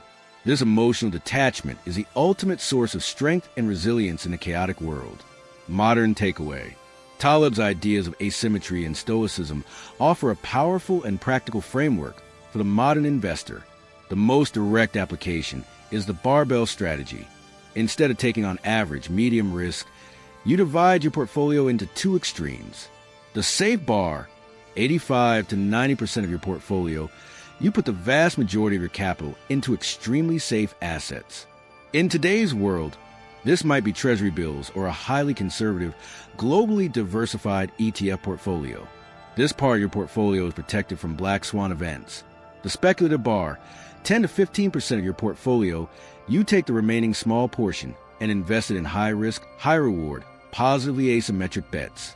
This could be angel investing in startups, buying a small amount of highly speculative cryptocurrency, or even buying long-dated options. This barbell strategy is incredibly robust. The vast majority of your wealth is safe, but you still have exposure to a massive, life-changing upside if one of your speculative bets pays off. You are immune to the turkey problem and are positioned to profit from extremism. The Stoic philosophy is the perfect mental model for dealing with the constant emotional provocations of the modern market. When your meme stock investment goes to zero, the Stoic response is not to get angry and blame conspiracies. It is to calmly accept the loss as the outcome of a probabilistic bet, to learn any available lessons, and to move on. When your FIRE movement portfolio takes a 20% hit, the Stoic response is not to panic. It is to acknowledge that this is an external event beyond your control and to focus on the one thing you can control, your commitment to your long-term savings and investment plan. Taleb teaches us that the ultimate victory is not financial, but psychological. It is the victory of achieving a state of inner tranquility and rational composure in the face of a world that is, and always will be, ruled by randomness. Modern context expansion. What would Nassim Taleb say today? If Nassim Taleb were to write Fooled by Randomness today, he would find himself in a target-rich environment. He would see the modern financial world as a grotesque caricature of the very intellectual sins he set out to expose 2 decades ago. His tone would be even more acerbic, his warnings more dire, and his contempt for the empty suits more palpable than ever. The tools of the trade, Robinhood, AI, and the Great Flattening. Taleb would view the democratization of finance through apps like Robinhood as a deeply dangerous development. He would see it as giving the keys to a Formula One car to a teenager who has only ever played racing video games. The illusion of knowledge. He would argue that providing infinite data and charts to amateurs doesn't make them more informed. It just makes them more confident in their own delusions. It allows them to spin more elaborate and convincing narratives to justify their random bets, a phenomenon he calls the narrative fallacy on steroids. The celebration of lucky fools. He would point to a culture of posting gain porn on Wall Street bets as the ultimate engine of survivorship bias. He would see the celebration of figures like Roaring Kitty not as a story of skill, but as a dangerous glorification of a lucky lottery winner, destined to inspire millions of others to buy lottery tickets and lose. Absence of skin in the game. He would be disgusted by the entire ecosystem of financial influencers on TikTok and YouTube who offer speculative advice without bearing any of the risk. He would see them as the ultimate empty suits, benefiting from the upside of their calls while their followers suffer the downside. When it comes to AI-based investing in quantitative models, Taleb would be their most formidable and vocal critic. He would not be impressed by the complexity of the algorithms. Instead, he would relentlessly attack their fundamental flaws. The Turkey Problem 2.0. He would argue that AI models, which are trained on historical data, are the ultimate turkeys. They are exquisitely tuned to the randomness of the past, but are completely blind to the possibility of a future black swan that lies outside their training set. He would say that AI is great at navigating mediocrism, but finance is extremism, and that's a fatal mismatch, the charlatanry of backtesting. He would mock the entire practice of backtesting, calling it a form of sophisticated data mining. He would argue that with enough computing power, you can always find a strategy that would have worked in the past, but that this is zero predictive power for the future. Fragility, not robustness. He would warn that a world where everyone is using similar AI models creates a dangerously fragile system. When a black swan event does occur, all the models will react in the same way at the same time, leading to a catastrophic flash crash. The modern strategies, index funds versus day trading. Taleb's philosophy provides a sharp and often uncomfortable lens through which to view today's most popular strategies. He would have a complex and nuanced view of index funds. On one hand, he would appreciate their humility. An index fund investor is admitting they cannot predict the future or pick winning stocks, which he would respect. He would also see that a broad market index like the S&P 500 has a degree of positive asymmetry, as the upside of the few big winners, the Apples and Googles, can be unlimited, while the downside of any single company is capped at a 100% loss. However, He would also be deeply critical of the blind faith many investors place in them. He would warn that the strategy's success is based on a century of American economic dominance, a classic case of the turkey problem. He would caution that a passive strategy does not make you immune to a black swan event that could cause the entire market to stagnate for decades. He would advocate for a more robust barbell approach over a simple 100% equity strategy. He would view modern-day trading as an activity for fools. He would see it as a desperate attempt to find predictable patterns in the random noise of the market's daily fluctuations. The narrative trap. He would say that day traders are the ultimate victims of the narrative fallacy, inventing a reason for every tiny wiggle and convincing themselves they are skillful. Negative asymmetry. He would point out that the structure of day trading is often negatively asymmetric. Traders tend to cut their winners short to lock in a small profit, but they let their losers run in the hope they will come back, exposing themselves to potentially large losses. The domain of suckers. He would argue that the short-term market is dominated by high-frequency trading firms with a massive speed and information advantage.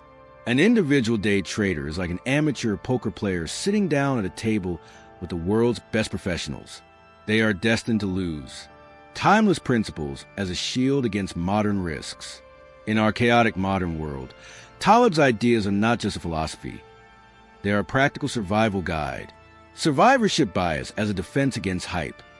The next time you see a 22-year-old on TikTok explaining how they made $1 million on a new cryptocurrency, Taleb's voice in your head should whisper, "Where's the silent graveyard?" This simple question is a powerful shield against the hype and FOMO that drives speculative bubbles. The barbell strategy is a defense against black swans. In a world of increasing complexity and unpredictability, the barbell is the ultimate robust strategy. By keeping the vast majority of your assets safe and making a few small, high-risk bets, you make yourself immune to prediction errors. You are prepared for any outcome. Intellectual humility as a shield against hubris. The most important lesson from Taleb is to be humble. Humility in the face of randomness is the beginning of wisdom. It stops you from over-investing in a single sure thing. It encourages you to diversify, and it forces you to focus on what you can control, your process, your risk, instead of what you can't, the outcome. Nassim Taleb would conclude that the modern world has become a perfect storm of his ideas. Technology has amplified both the randomness of extremism and the psychological biases that make us so vulnerable to it. His work is no longer just a critique of the financial world. It is an essential guide to thinking clearly in the 21st century. Closing reflection. 10 timeless lessons from Fooled by Randomness. As we emerge from our deep dive into the skeptical and brilliant mind of Nassim Nicholas Taleb, we are left with a powerful new set of intellectual tools. His work is not a comfortable journey, but it is a necessary one.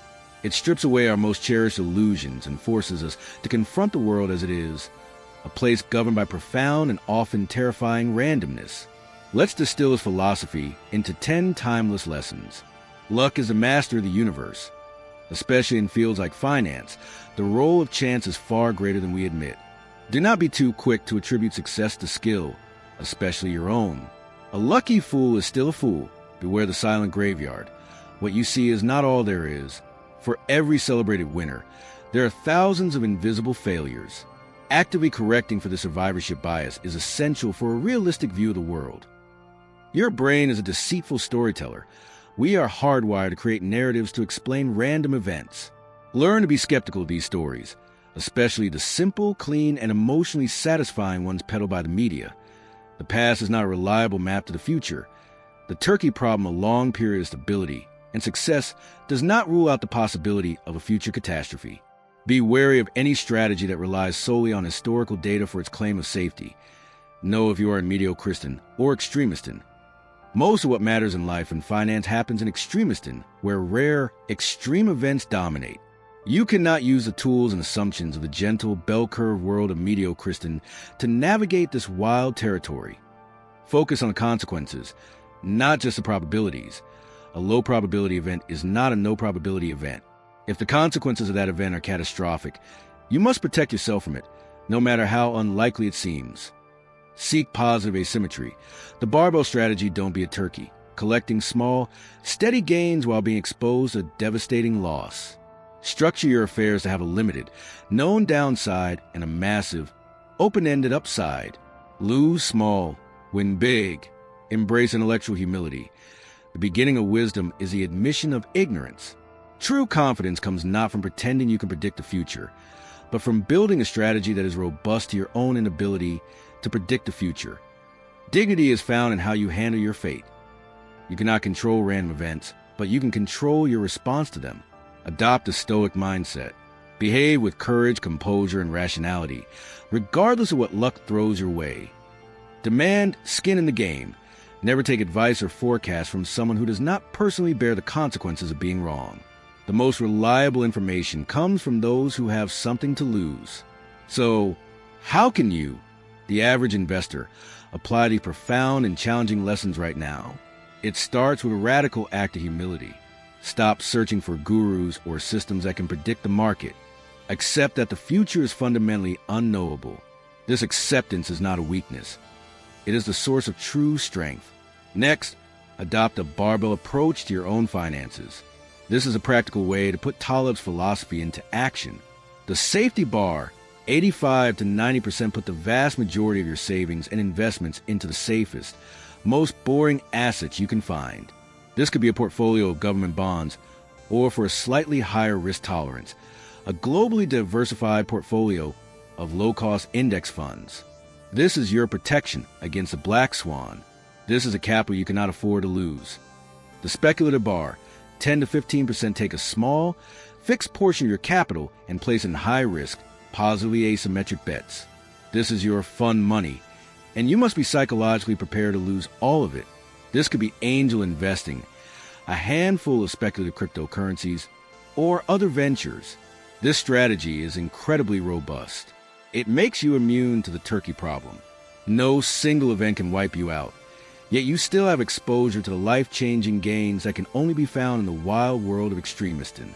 You have structured your life to benefit from randomness, rather than being its victim. Taleb's path is not one of comfort or easy answers. It is a path of skepticism, self-reliance, and intellectual honesty. It teaches us that the goal is not to be right, but to be robust. It is a philosophy for navigating a world that we will never fully understand, with our dignity and our capital intact. Outro music fades in softly. And there you have it, the sharp, skeptical, and essential wisdom of Nassim Nicholas Taleb's Fooled by Randomness.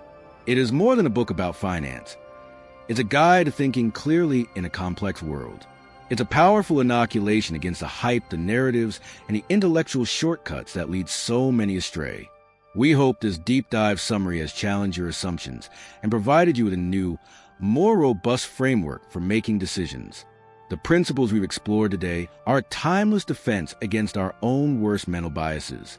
If you found value in this breakdown of Fooled by Randomness, make sure to subscribe to Capitura and click that notification bell.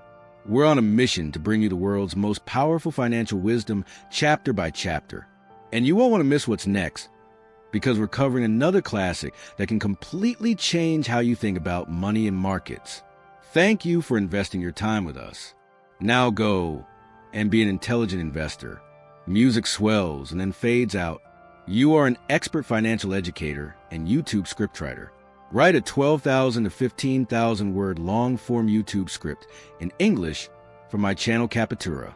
The script must feel like an audiobook-style deep summary of the given finance/trading book. Book input: Against the Gods, The Remarkable Story of Risk, full audiobook.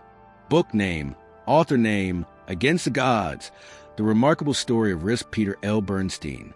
Script requirements: Introduction, 800 to 1,200 words. Hook the listener with a strong opening line. Introduce the author and the background of the book. Explain why this book still matters today. Show how the book's wisdom can be applied in modern markets. Mention FOMO, meme stocks, ETFs, crypto, FIRE movement. Chapter by chapter breakdown, 9,000 to 11,000 words.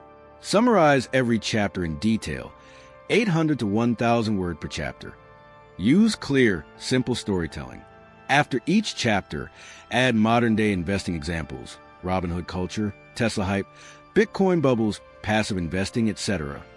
Connect old wisdom to today's trading psychology and financial world. Modern context expansion, 2,000 to 2,500 words. Imagine what the author would say if they saw today's markets. Compare traditional investing with current strategies, index funds, day trading, quant models, AI-based investing. Explain timeless principles and how they protect against modern risks. Closing reflection, 700 to 1,000 words. Summarize 10 timeless lessons from the book. Explain how the average investor can apply them right now. Encourage patience, discipline, and long-term thinking. Outro/subscribe CTA 150 to 250 words. Smoothly end with a motivating call to action. If you found value in this breakdown of book title, make sure to subscribe to Captura, because next we're covering another classic that can completely change how you think about money and markets. Tone and style. Clear, engaging, educational. Mix of serious insights plus motivational delivery. Avoid financial advice or guarantees. Flow should feel like a professional narrator guiding the audience through a powerful journey. Word choice and style instructions. Warning, avoid overused AI words/phrases. Embark, delve, venture, navigate, unveil, harness, unlock, pave the way. Embarking on a journey, deep dive. White heavy checkmark use natural human alternatives. Start, explore, look into, discover, reveal, use, open, build. Let's break down, go step by step. Use simple, direct, and natural language where possible. Keep the script engaging without sounding robotic. Ensure sentences flow logically for an AI or human narrator to read easily. Show thinking. Of course. Here is a complete, long-form YouTube script for a deep summary of Against the Gods, The Remarkable Story of Risk by Peter L. Bernstein, written in the requested style and pattern for your channel, Captura. Intro music with an epic, historical, and intellectual tone fades in and then fades to a low background hum. What if I told you that every time you buy an insurance policy, invest in an ETF, or even check the weather forecast, you are engaging in an act of rebellion that was unthinkable for 99% of human history? What if I told you that the single most important idea that separates our modern world from the ancient one is not the invention of the engine, the computer, or the internet, but a simple, radical, and world-changing concept? The idea that the future is not a matter of fate, but a matter of probability. It sounds almost too simple, doesn't it? How could a concept from the world of mathematics and gambling be the secret force that unleashed science, capitalism, and the incredible progress of the last 400 years? The answer is profound, and it is the story of humanity's greatest adventure. For most of our time on this planet, we were prisoners of the future. The harvest, the storm, the plague, the market, these were all seen as the whims of the gods, the spin of a cosmic wheel of fortune. The future was something to be feared, to be prayed about, but never to be predicted or controlled. To even try was an act of hubris, a challenge against the gods themselves. This is a remarkable story told by the brilliant economic historian Peter L. Bernstein. He argues that the moment we learned to quantify the future, to measure probabilities, and to manage risk, was the moment we were freed from the shackles of superstition and fate. It was the moment we took control of our own destiny. Welcome to Captura. Today, we are not just reviewing a book. We are taking a journey through 3,000 years of human history to uncover the origin of our modern world. We are going on an audiobook-style exploration of the definitive history of an idea. Against the Gods, The Remarkable Story of Risk by Peter L. Bernstein. This is not a simple how-to guide for investing. This is the epic backstory of every financial tool we use today. It's a story populated by gamblers, mathematicians, astronomers, and philosophers who, piece by piece, gave us the intellectual tools to transform the world. Stay with us, because understanding the story will change how you think about everything, from your own portfolio to the very nature of progress. It will reveal the hidden assumptions behind the financial advice you receive, and it will give you a new and profound appreciation for the delicate balance between the risks we can measure and the uncertainties that will always remain. Introduction: the idea that changed the world. Peter L. Bernstein was not a trader or a quantitative analyst. He was a master storyteller, an economic historian with a rare gift for making complex ideas come alive. He founded a highly respected investment management firm and wrote for the most prestigious financial publications. But his true passion was history, the history of the ideas that shaped our financial lives. Against the Gods, published in 1996, was his masterpiece, the culmination of a lifetime of study. The book's central thesis is that the modern world began the moment humanity made a giant intellectual leap. The leap from a past-oriented world governed by tradition and superstition to a future-oriented world driven by risk-taking and the rational assessment of probabilities. Before this shift, there was no capitalism as we know it, no insurance, no engineering, no complex financial markets. Why? Because who would risk their capital on a long sea voyage or a new invention if they believed the outcome was entirely in the hands of capricious gods? The mastery of risk, Bernstein shows, was a two-part process. First, we had to invent the tools to measure it, the laws of probability, the science of statistics, the concept of the bell curve. Second, we had to apply these tools to the real world, creating instruments like insurance contracts, diversified portfolios, and complex derivatives that allow us to transfer risk, manage it, and make it productive. This story, the story of how we learn to quantify the future, is a remarkable story of risk. So why does this grand historical narrative matter today? In our world of high-speed trading and digital assets, it matters more than ever because we are in danger of forgetting the very lessons that brought us here. We have become so confident in our sophisticated models and our instant access to data that we have started to believe we have eliminated risk, when in fact we have only transformed it. Think about the culture of cryptocurrency. The market is filled with people making massive, unhedged bets, often with little understanding of the probabilities of success or the potential for catastrophic loss. In many ways, this is a regression to a pre-probabilistic, superstitious mindset, where fortunes are sought not through calculated risk, but through a blind faith in a new kind of digital deity. Consider the intense FOMO that drives the meme stock phenomenon. This is the psychology of the gambler, not the risk manager. Bernstein's history shows us that the intellectual leap made by the early pioneers of probability was precisely the ability to separate the thrill of the bet from the cold, hard calculation of the odds. The entire modern edifice of passive investing, the bedrock of the FIRE movement, is a direct descendant of the ideas in this book. The ETF is the ultimate expression of Harry Markowitz's modern portfolio theory, a tool for managing risk through diversification that would have been impossible without the centuries of intellectual development Bernstein describes. Even a hype around a visionary company like Tesla can be seen through Bernstein's lens. Our complex financial models might give us a precise forecast for its future earnings, but Bernstein would gently remind us of the crucial difference between measurable risk and unknowable uncertainty. The models can handle risk, but they are powerless in the face of true uncertainty, the unpredictable turns of technology, competition, and human behavior. Against the Gods is an intellectual adventure. It teaches us where our most powerful financial ideas came from, and in doing so, it reveals their inherent strengths and their hidden limitations. It is a story of human ingenuity and a cautionary tale about the dangers of hubris. In the chapters that follow, we will walk this historical path. We will start in a world without numbers, ruled by fate. We will meet the Renaissance gamblers who first tamed chance. We will explore the discovery of the statistical laws that govern our world. And we will see how these ideas were forged into the modern financial tools we use every day. This is more than a book summary. This is the origin story of our financial universe. Let's begin. Part 1. The Ancient World, a Time Before Risk. The Timeless Principle.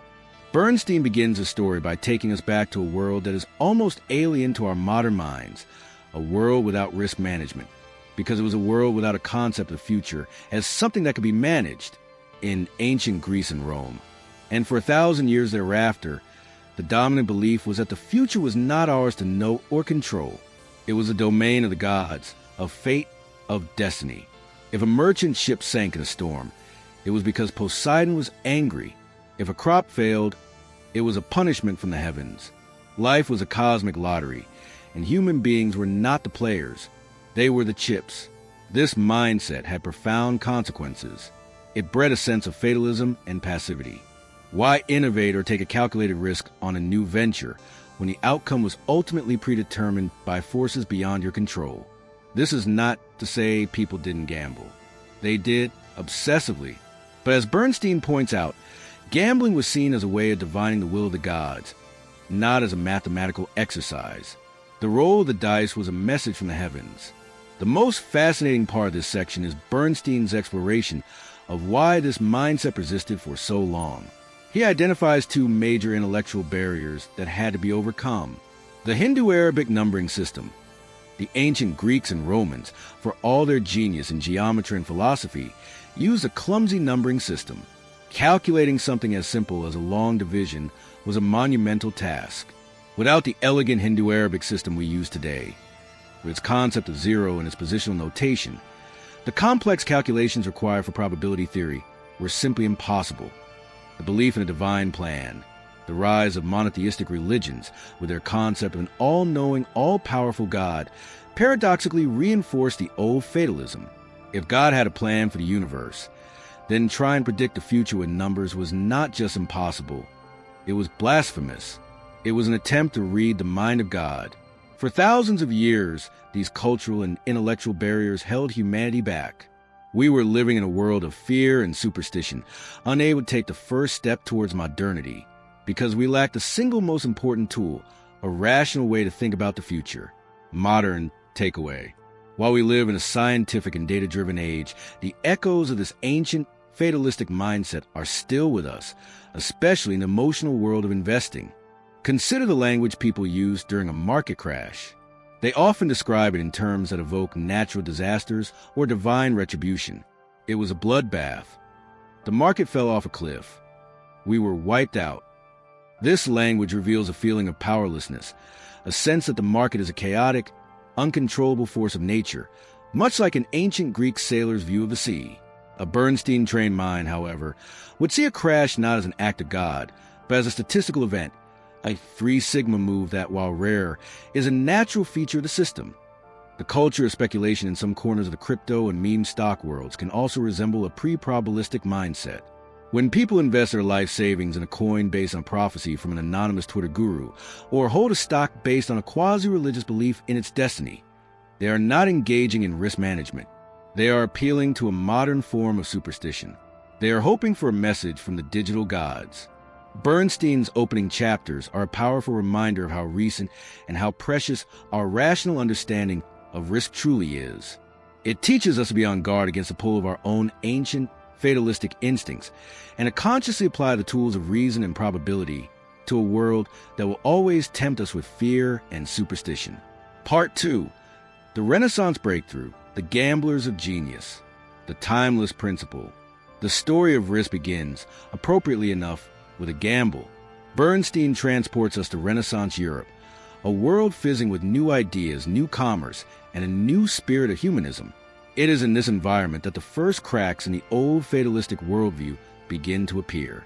The intellectual dam is broken by a handful of brilliant, real-world polymaths who are also inveterate gamblers. The first hero of the story is an Italian physician, mathematician, and gambler named Girolamo Cardano. In the 1560s, Cardano wrote a book called The Book on Games of Chance, which was the first serious attempt to analyze gambling from a mathematical perspective. He was the first person to articulate the single most important idea in the entire history of risk, the concept of the sample space. Cardano realized that the key to understanding a random event, like the roll of a die, was not to try and predict a single outcome, but to systematically count all the possible outcomes. A single die has 6 sides, so there are 6 possible outcomes. This set of all possibilities is the sample space. He then reasoned that the probability of any one outcome was simply 1 divided by the total number of outcomes. The probability of rolling a 3 is 1/6. This seems incredibly simple to us today, but as Bernstein shows, it was a conceptual leap of staggering genius. It was the first time a human being had successfully captured and quantified the future. The idea was taken to the next level a century later by 2 French mathematicians, Blaise Pascal and Pierre de Fermat. A wealthy nobleman had written to Pascal with a gambling puzzle. If 2 players are forced to end a game of chance early, how should they divide the stakes fairly based on their scores at that moment? This problem of points led to a famous correspondence between Pascal and Fermat. In solving it, they laid the formal mathematical foundations for probability theory.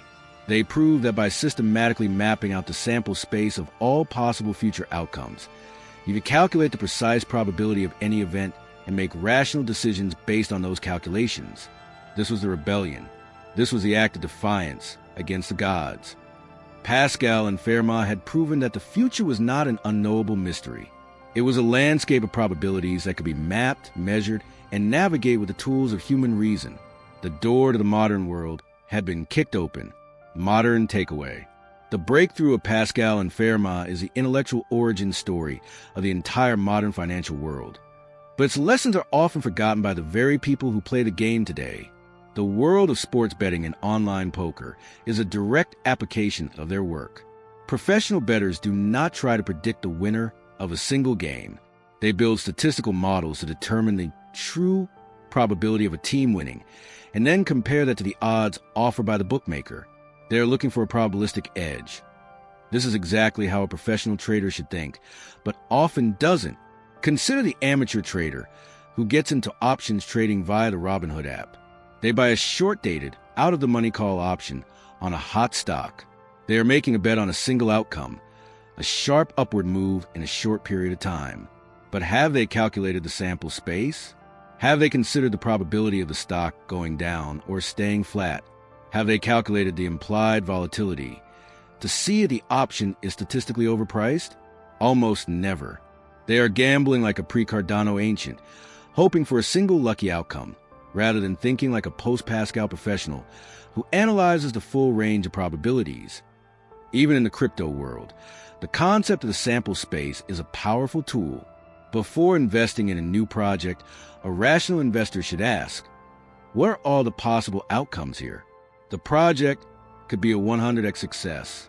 It could be a modest 2x success. It could stagnate and do nothing. It could turn out to be a scam and go to zero. By thinking through this full sample space and assigning some rough probabilities to each outcome, you are forced to confront the huge downside risk that the optimistic narrative obscures. Bernstein's story of these Renaissance pioneers is a reminder that the foundation of all intelligent speculation is a rational assessment of the odds. Without this, you are not a risk manager.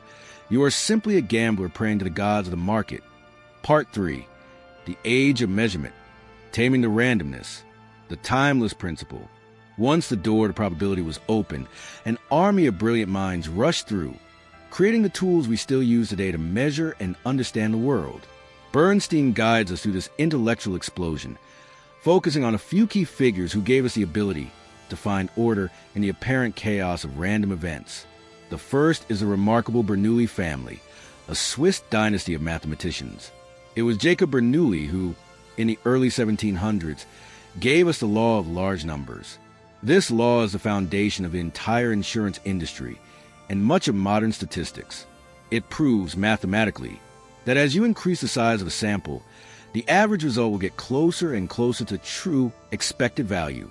A single coin flip is random, but if you flip a coin 10,000 times, you can be almost certain that the result will be very close to 5,000 heads and 5,000 tails. This law demonstrates that while individual events are unpredictable, the behavior of large groups is often highly predictable. Next comes the discovery of the most famous and powerful statistical tool of all, the normal distribution, or the bell curve. Bernstein tells a story of how mathematicians like Abraham de Moivre, and later the prince of mathematicians, Carl Friedrich Gauss, discovered this beautiful and mysterious pattern. They found that when you measure a wide variety of natural phenomena, the height of people, the weight of objects, errors in astronomical measurements, the data tends to cluster around an average, with fewer and fewer observations the further you get from the center. This pattern, when plotted, creates the elegant, symmetrical shape of a bell. The bell curve was a revolutionary tool. It gave us a way to define normal and to measure how abnormal or unlikely a particular event was. It allowed us to quantify risk with a new level of precision. The final key figure in this section is the eccentric British genius, Sir Francis Galton. A cousin of Charles Darwin, Galton was obsessed with measurement. In studying the heights of parents and their children, he discovered a subtle but powerful statistical phenomenon he called regression to the average, later changed to regression to the mean. He found that very tall parents tended to have children who were tall, but slightly less tall than they were. Very short parents tended to have children who were short, but slightly less short. In other words, Extreme outcomes tended to be followed by more average outcomes. The outliers regress back toward the middle. Modern takeaway. These centuries-old statistical concepts are not just historical curiosities. They are powerful mental models for navigating the modern financial world. The law of large numbers is the reason why passive index fund investing is such a robust strategy for FIRE movement. By buying an ETF that tracks the S&P 500, you are making a bet on the collective long-term outcome of 500 of America's largest companies. While any single company might fail, an unpredictable individual event, the law of large numbers suggests that the average outcome of the entire group over a long period is much more predictable and stable. The bell curve is a hidden assumption behind a huge amount of modern finance. When a risk manager at a bank calculates a value at risk VAR number, they are often using a model that assumes market returns follow a normal distribution. Bernstein would later warn that this is a dangerous assumption, as markets have fat tails, more extreme events than the bell curve predicts. But understanding the concept is crucial. Regression to the mean is one of the most powerful and underappreciated forces in investing. It is the single best argument against the most common mistake investors make: chasing past performance. When you see a mutual fund manager who had a spectacular performance last year, you are looking at an extreme outlier. Regression to mean tells you that the statistically likely outcome for that same manager this year is not another spectacular year, but a performance much closer to the average. The amateur investor, ignorant of this principle, piles into a hot fund at the exact moment his performance is most likely to cool off. The wise investor, understanding regression to the mean, is skeptical of hot streaks and looks for undervalued assets that have underperformed, knowing they are more likely to revert back up to their long-term average. It is a powerful antidote to FOMO. Part 4. The Modern Era of Finance, the Birth of Portfolio, the Timeless Principle. In the second half of the book, Bernstein brings a story into the 20th century, showing how these abstract mathematical tools were finally forged into the bedrock of modern finance.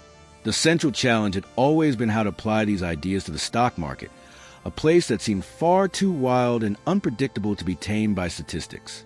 The breakthrough came in the 1950s from a young graduate student in Chicago named Harry Markowitz. Before Markowitz, investors thought about risk on a stock-by-stock basis. A stock was either risky or safe. Markowitz's Nobel Prize-winning insight was that this was the wrong way to look at it. The true risk of a portfolio is not just the sum of the risks of its individual components. The crucial factor is how these components move together. This is the concept of correlation. Markowitz showed, with mathematical rigor, that by combining assets that have low correlation with each other, you can create a portfolio that has a lower total risk than any of its individual parts. This is the magic of diversification. For the first time, someone had mathematically proven why you shouldn't put all your eggs in one basket. He took it a step further, creating the concept of the efficient frontier. This is a curve on a graph that shows the set of all possible portfolios that offer the highest expected return for a given level of risk. Any portfolio that lies below the curve is inefficient, because you could get a higher return for the same amount of risk or the same return for less risk. For the first time, portfolio construction was transformed from a guessing game into a science. Markowitz's work was built upon and simplified by others, most notably William Sharpe, who developed the capital asset pricing model, CAPM. Sharpe's model gave us concepts like beta, a measure of a stock's volatility relative to the overall market. These tools gave investors a new language and a new framework for thinking about the relationship between risk and reward. The culmination of this quantitative revolution was the Black-Scholes-Merton model for pricing options, developed in the early 1970s. This complex formula allowed traders to calculate, for the first time, a fair price for a financial derivative based on factors like the stock's price, volatility, and timed expiration. It was a peak of the mountain, a moment when it seemed that financial risk had been completely and totally conquered by mathematics. Modern takeaway. It is impossible to overstate the impact of these ideas on our modern financial lives. The work of Markowitz and Sharpe is not just some obscure academic theory. It is the operating system running in the background of almost every investment product you can buy today. The ETF, exchange-traded fund, and the mutual fund industry are the direct, real-world application of Markowitz's diversification principle. When you buy a simple S&P 500 ETF, you are buying a piece of a highly diversified, professionally constructed portfolio. This is the most efficient and accessible way for an individual to put the power of diversification to work. The entire philosophy of the FIRE movement is built on this foundation. The standard FIRE portfolio, a simple, low-cost, globally diversified mix of stock and bond ETFs, is a direct implementation of modern portfolio theory. The goal is to build a portfolio on the efficient frontier that maximizes long-term expected returns for an acceptable level of risk that robo-advisors like Betterment and Wealthfront are essentially automated Markowitz machines. They ask you a series of questions to determine your risk tolerance, and then their algorithms build you a personalized portfolio of ETFs that lies on the efficient frontier. They are the 21st century embodiment of the mid-20th century quantitative revolution. Bernstein's account of this period is a powerful reminder that the common sense advice of today, diversify your portfolio, was once a revolutionary, Nobel Prize winning idea.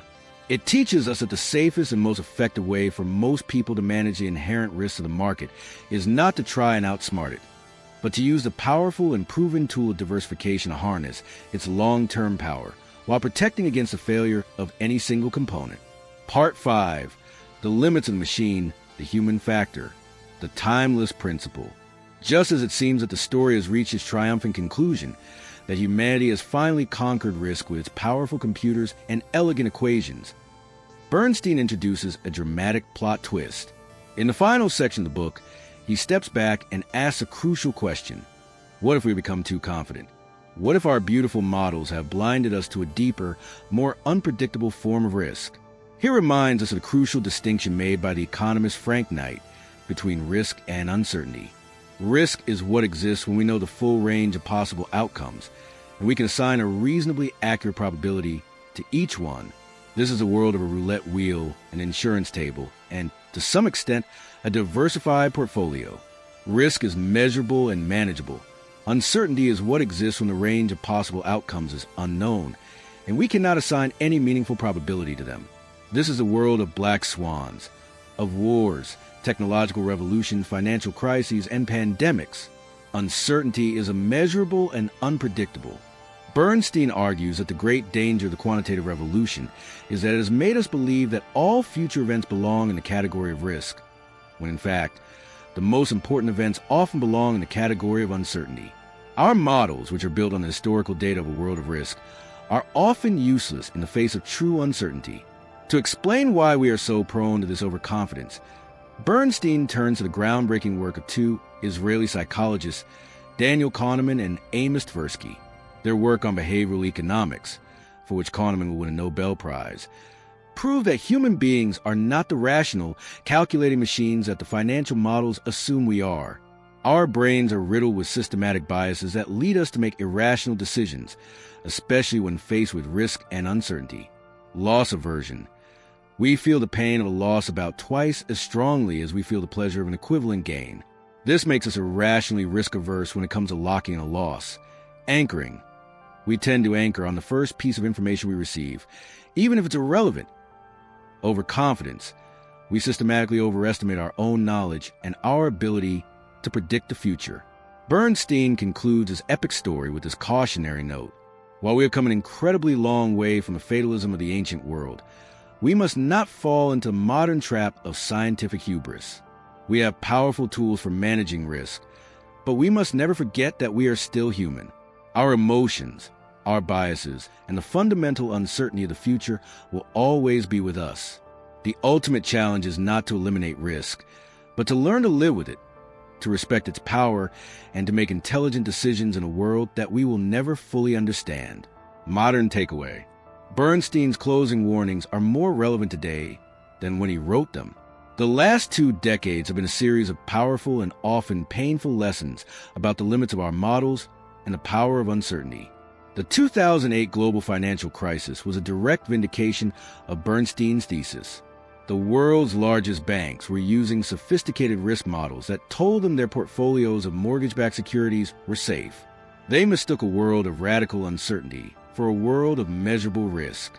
When the housing market collapsed in a way that the historical data said was impossible, their models blew up, and the global economy was brought to its knees.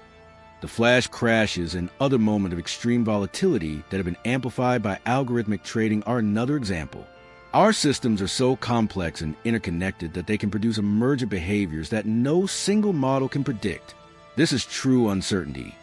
The rise of cryptocurrency is a journey into uncertainty.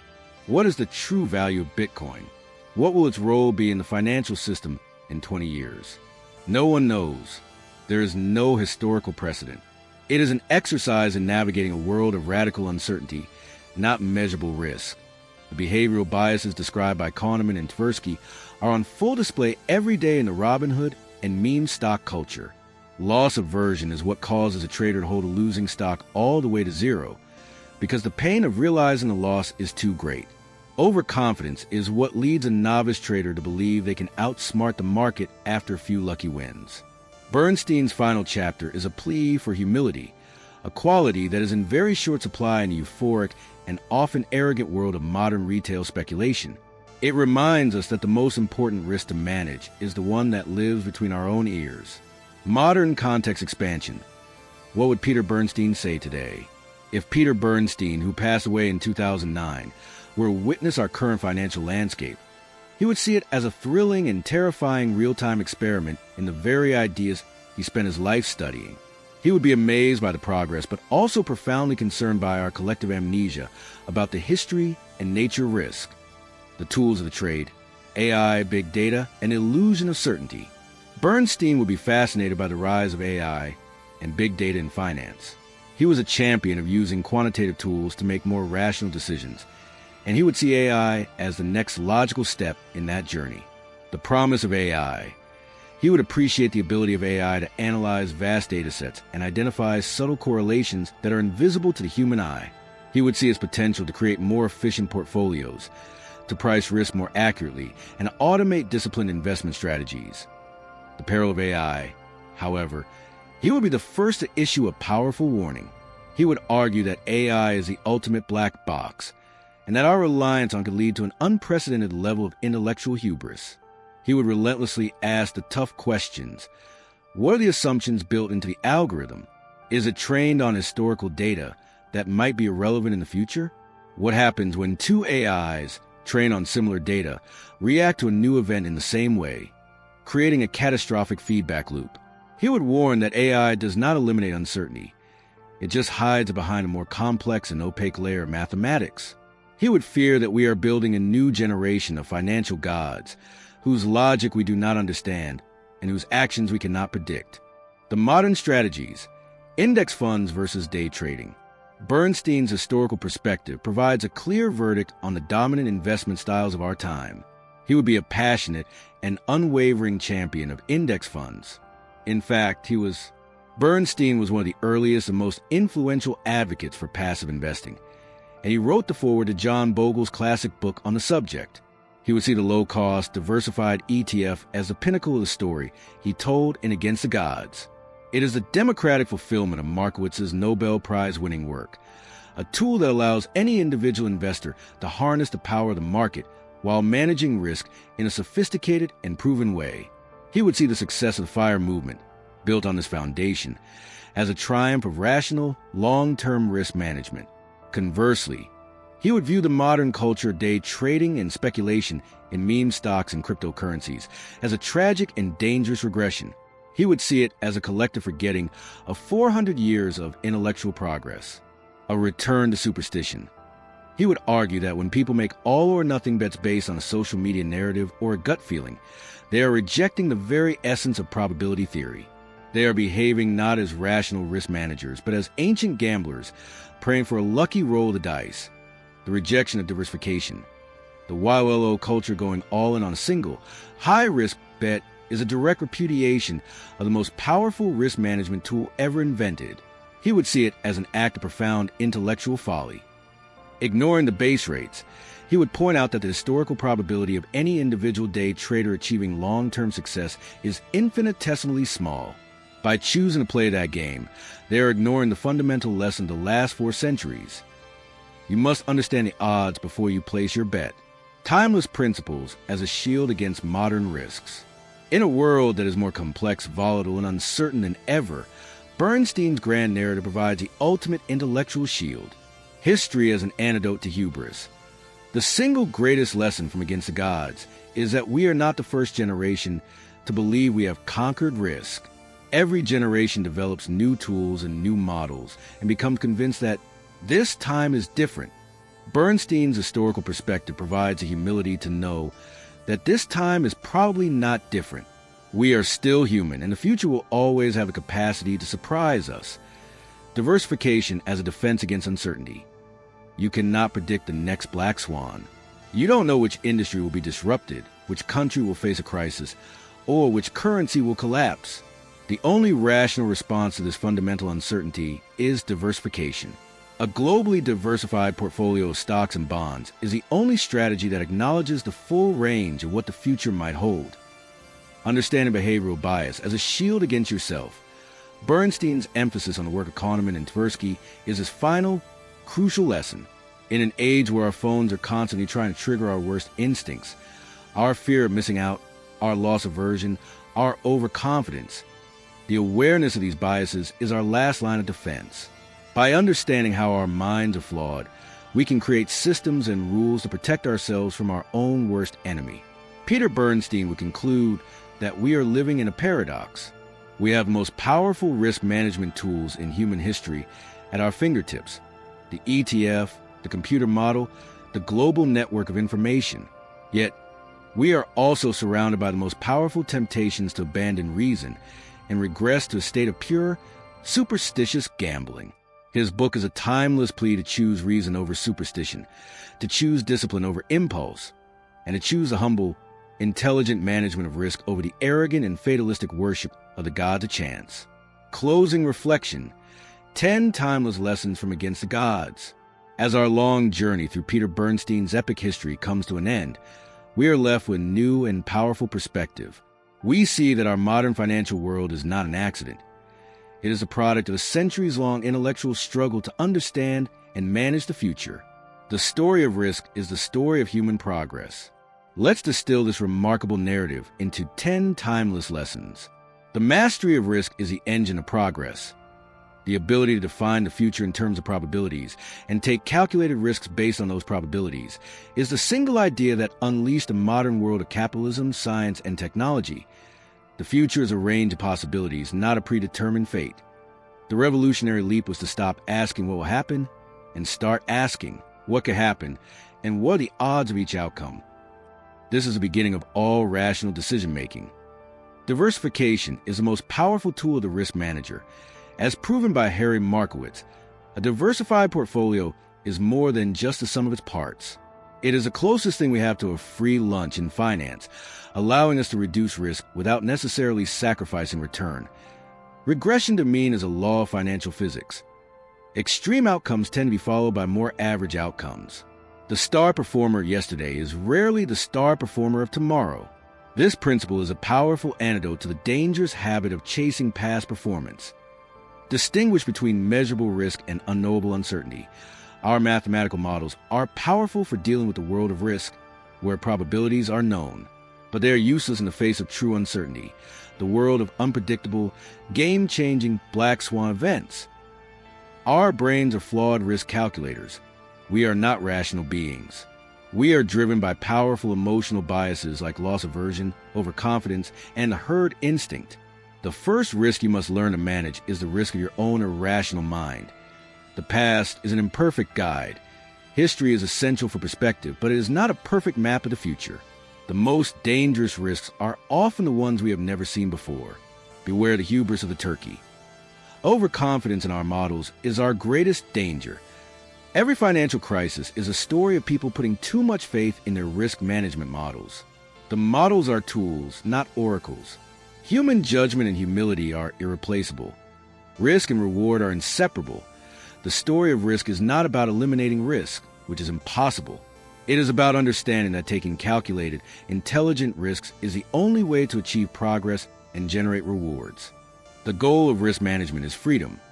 By managing the risks we free ourselves from the tyranny of fear and superstition. A well-managed financial life gives us the freedom to live with confidence and peace of mind in a fundamentally uncertain world. So, how can you, the average investor, apply these grand historical lessons right now? It begins by embracing the single most powerful and accessible risk management tool ever created, the low-cost, globally diversified index fund ETF. This simple instrument is the culmination of centuries of intellectual progress. It allows you to harness the power of diversification, to make a rational bet on the long-term growth of the global economy, and to do so with discipline and efficiency. For most people, a simple portfolio of these funds is the most intelligent way to manage the risks of the market. Next, practice a profound intellectual humility that Bernstein preaches. Accept that you cannot predict the future. Stop listening to the market gurus and forecasters who claim they can. This acceptance will free you from the endless and destructive cycle of trying to time the market. Finally, learn to understand your own psychological biases. Recognize the feeling of FOMO when you see a speculative asset soaring, and the feeling of panic when your portfolio is down. By simply being aware of these emotions, you can create a space between the feeling and your actions, allowing your rational, long-term plan to win out over your short-term, primitive instincts. Bernstein's story is ultimately one of optimism. It is the story of human beings using their intellect and courage to push back the frontiers of fear and uncertainty. It is a reminder that while the future will always be unknown, it is not unknowable. By standing on the shoulders of the giants in this book, we can learn to face that future not with fear, but with the quiet confidence of a rational and prepared mind. And there you have it, the remarkable, sweeping, and essential story of risk from Peter L. Bernstein's Against the Gods. It is more than a history of finance. It's the origin story of our modern world, a testament to the power of a single great idea to change the course of human destiny. We hope this deep dive summary has given you a new appreciation for the intellectual tools we so often take for granted, and a more profound understanding of the challenges of managing risk in our complex world. If you found value in this breakdown of Against the Gods, make sure to subscribe to Capitura and click that notification bell. We're on a mission to bring you the world's most powerful financial wisdom chapter by chapter. And you won't want to miss what's next, because we're covering another classic that can completely change how you think about money and markets. Thank you for investing your time with us. Now go and be an intelligent investor.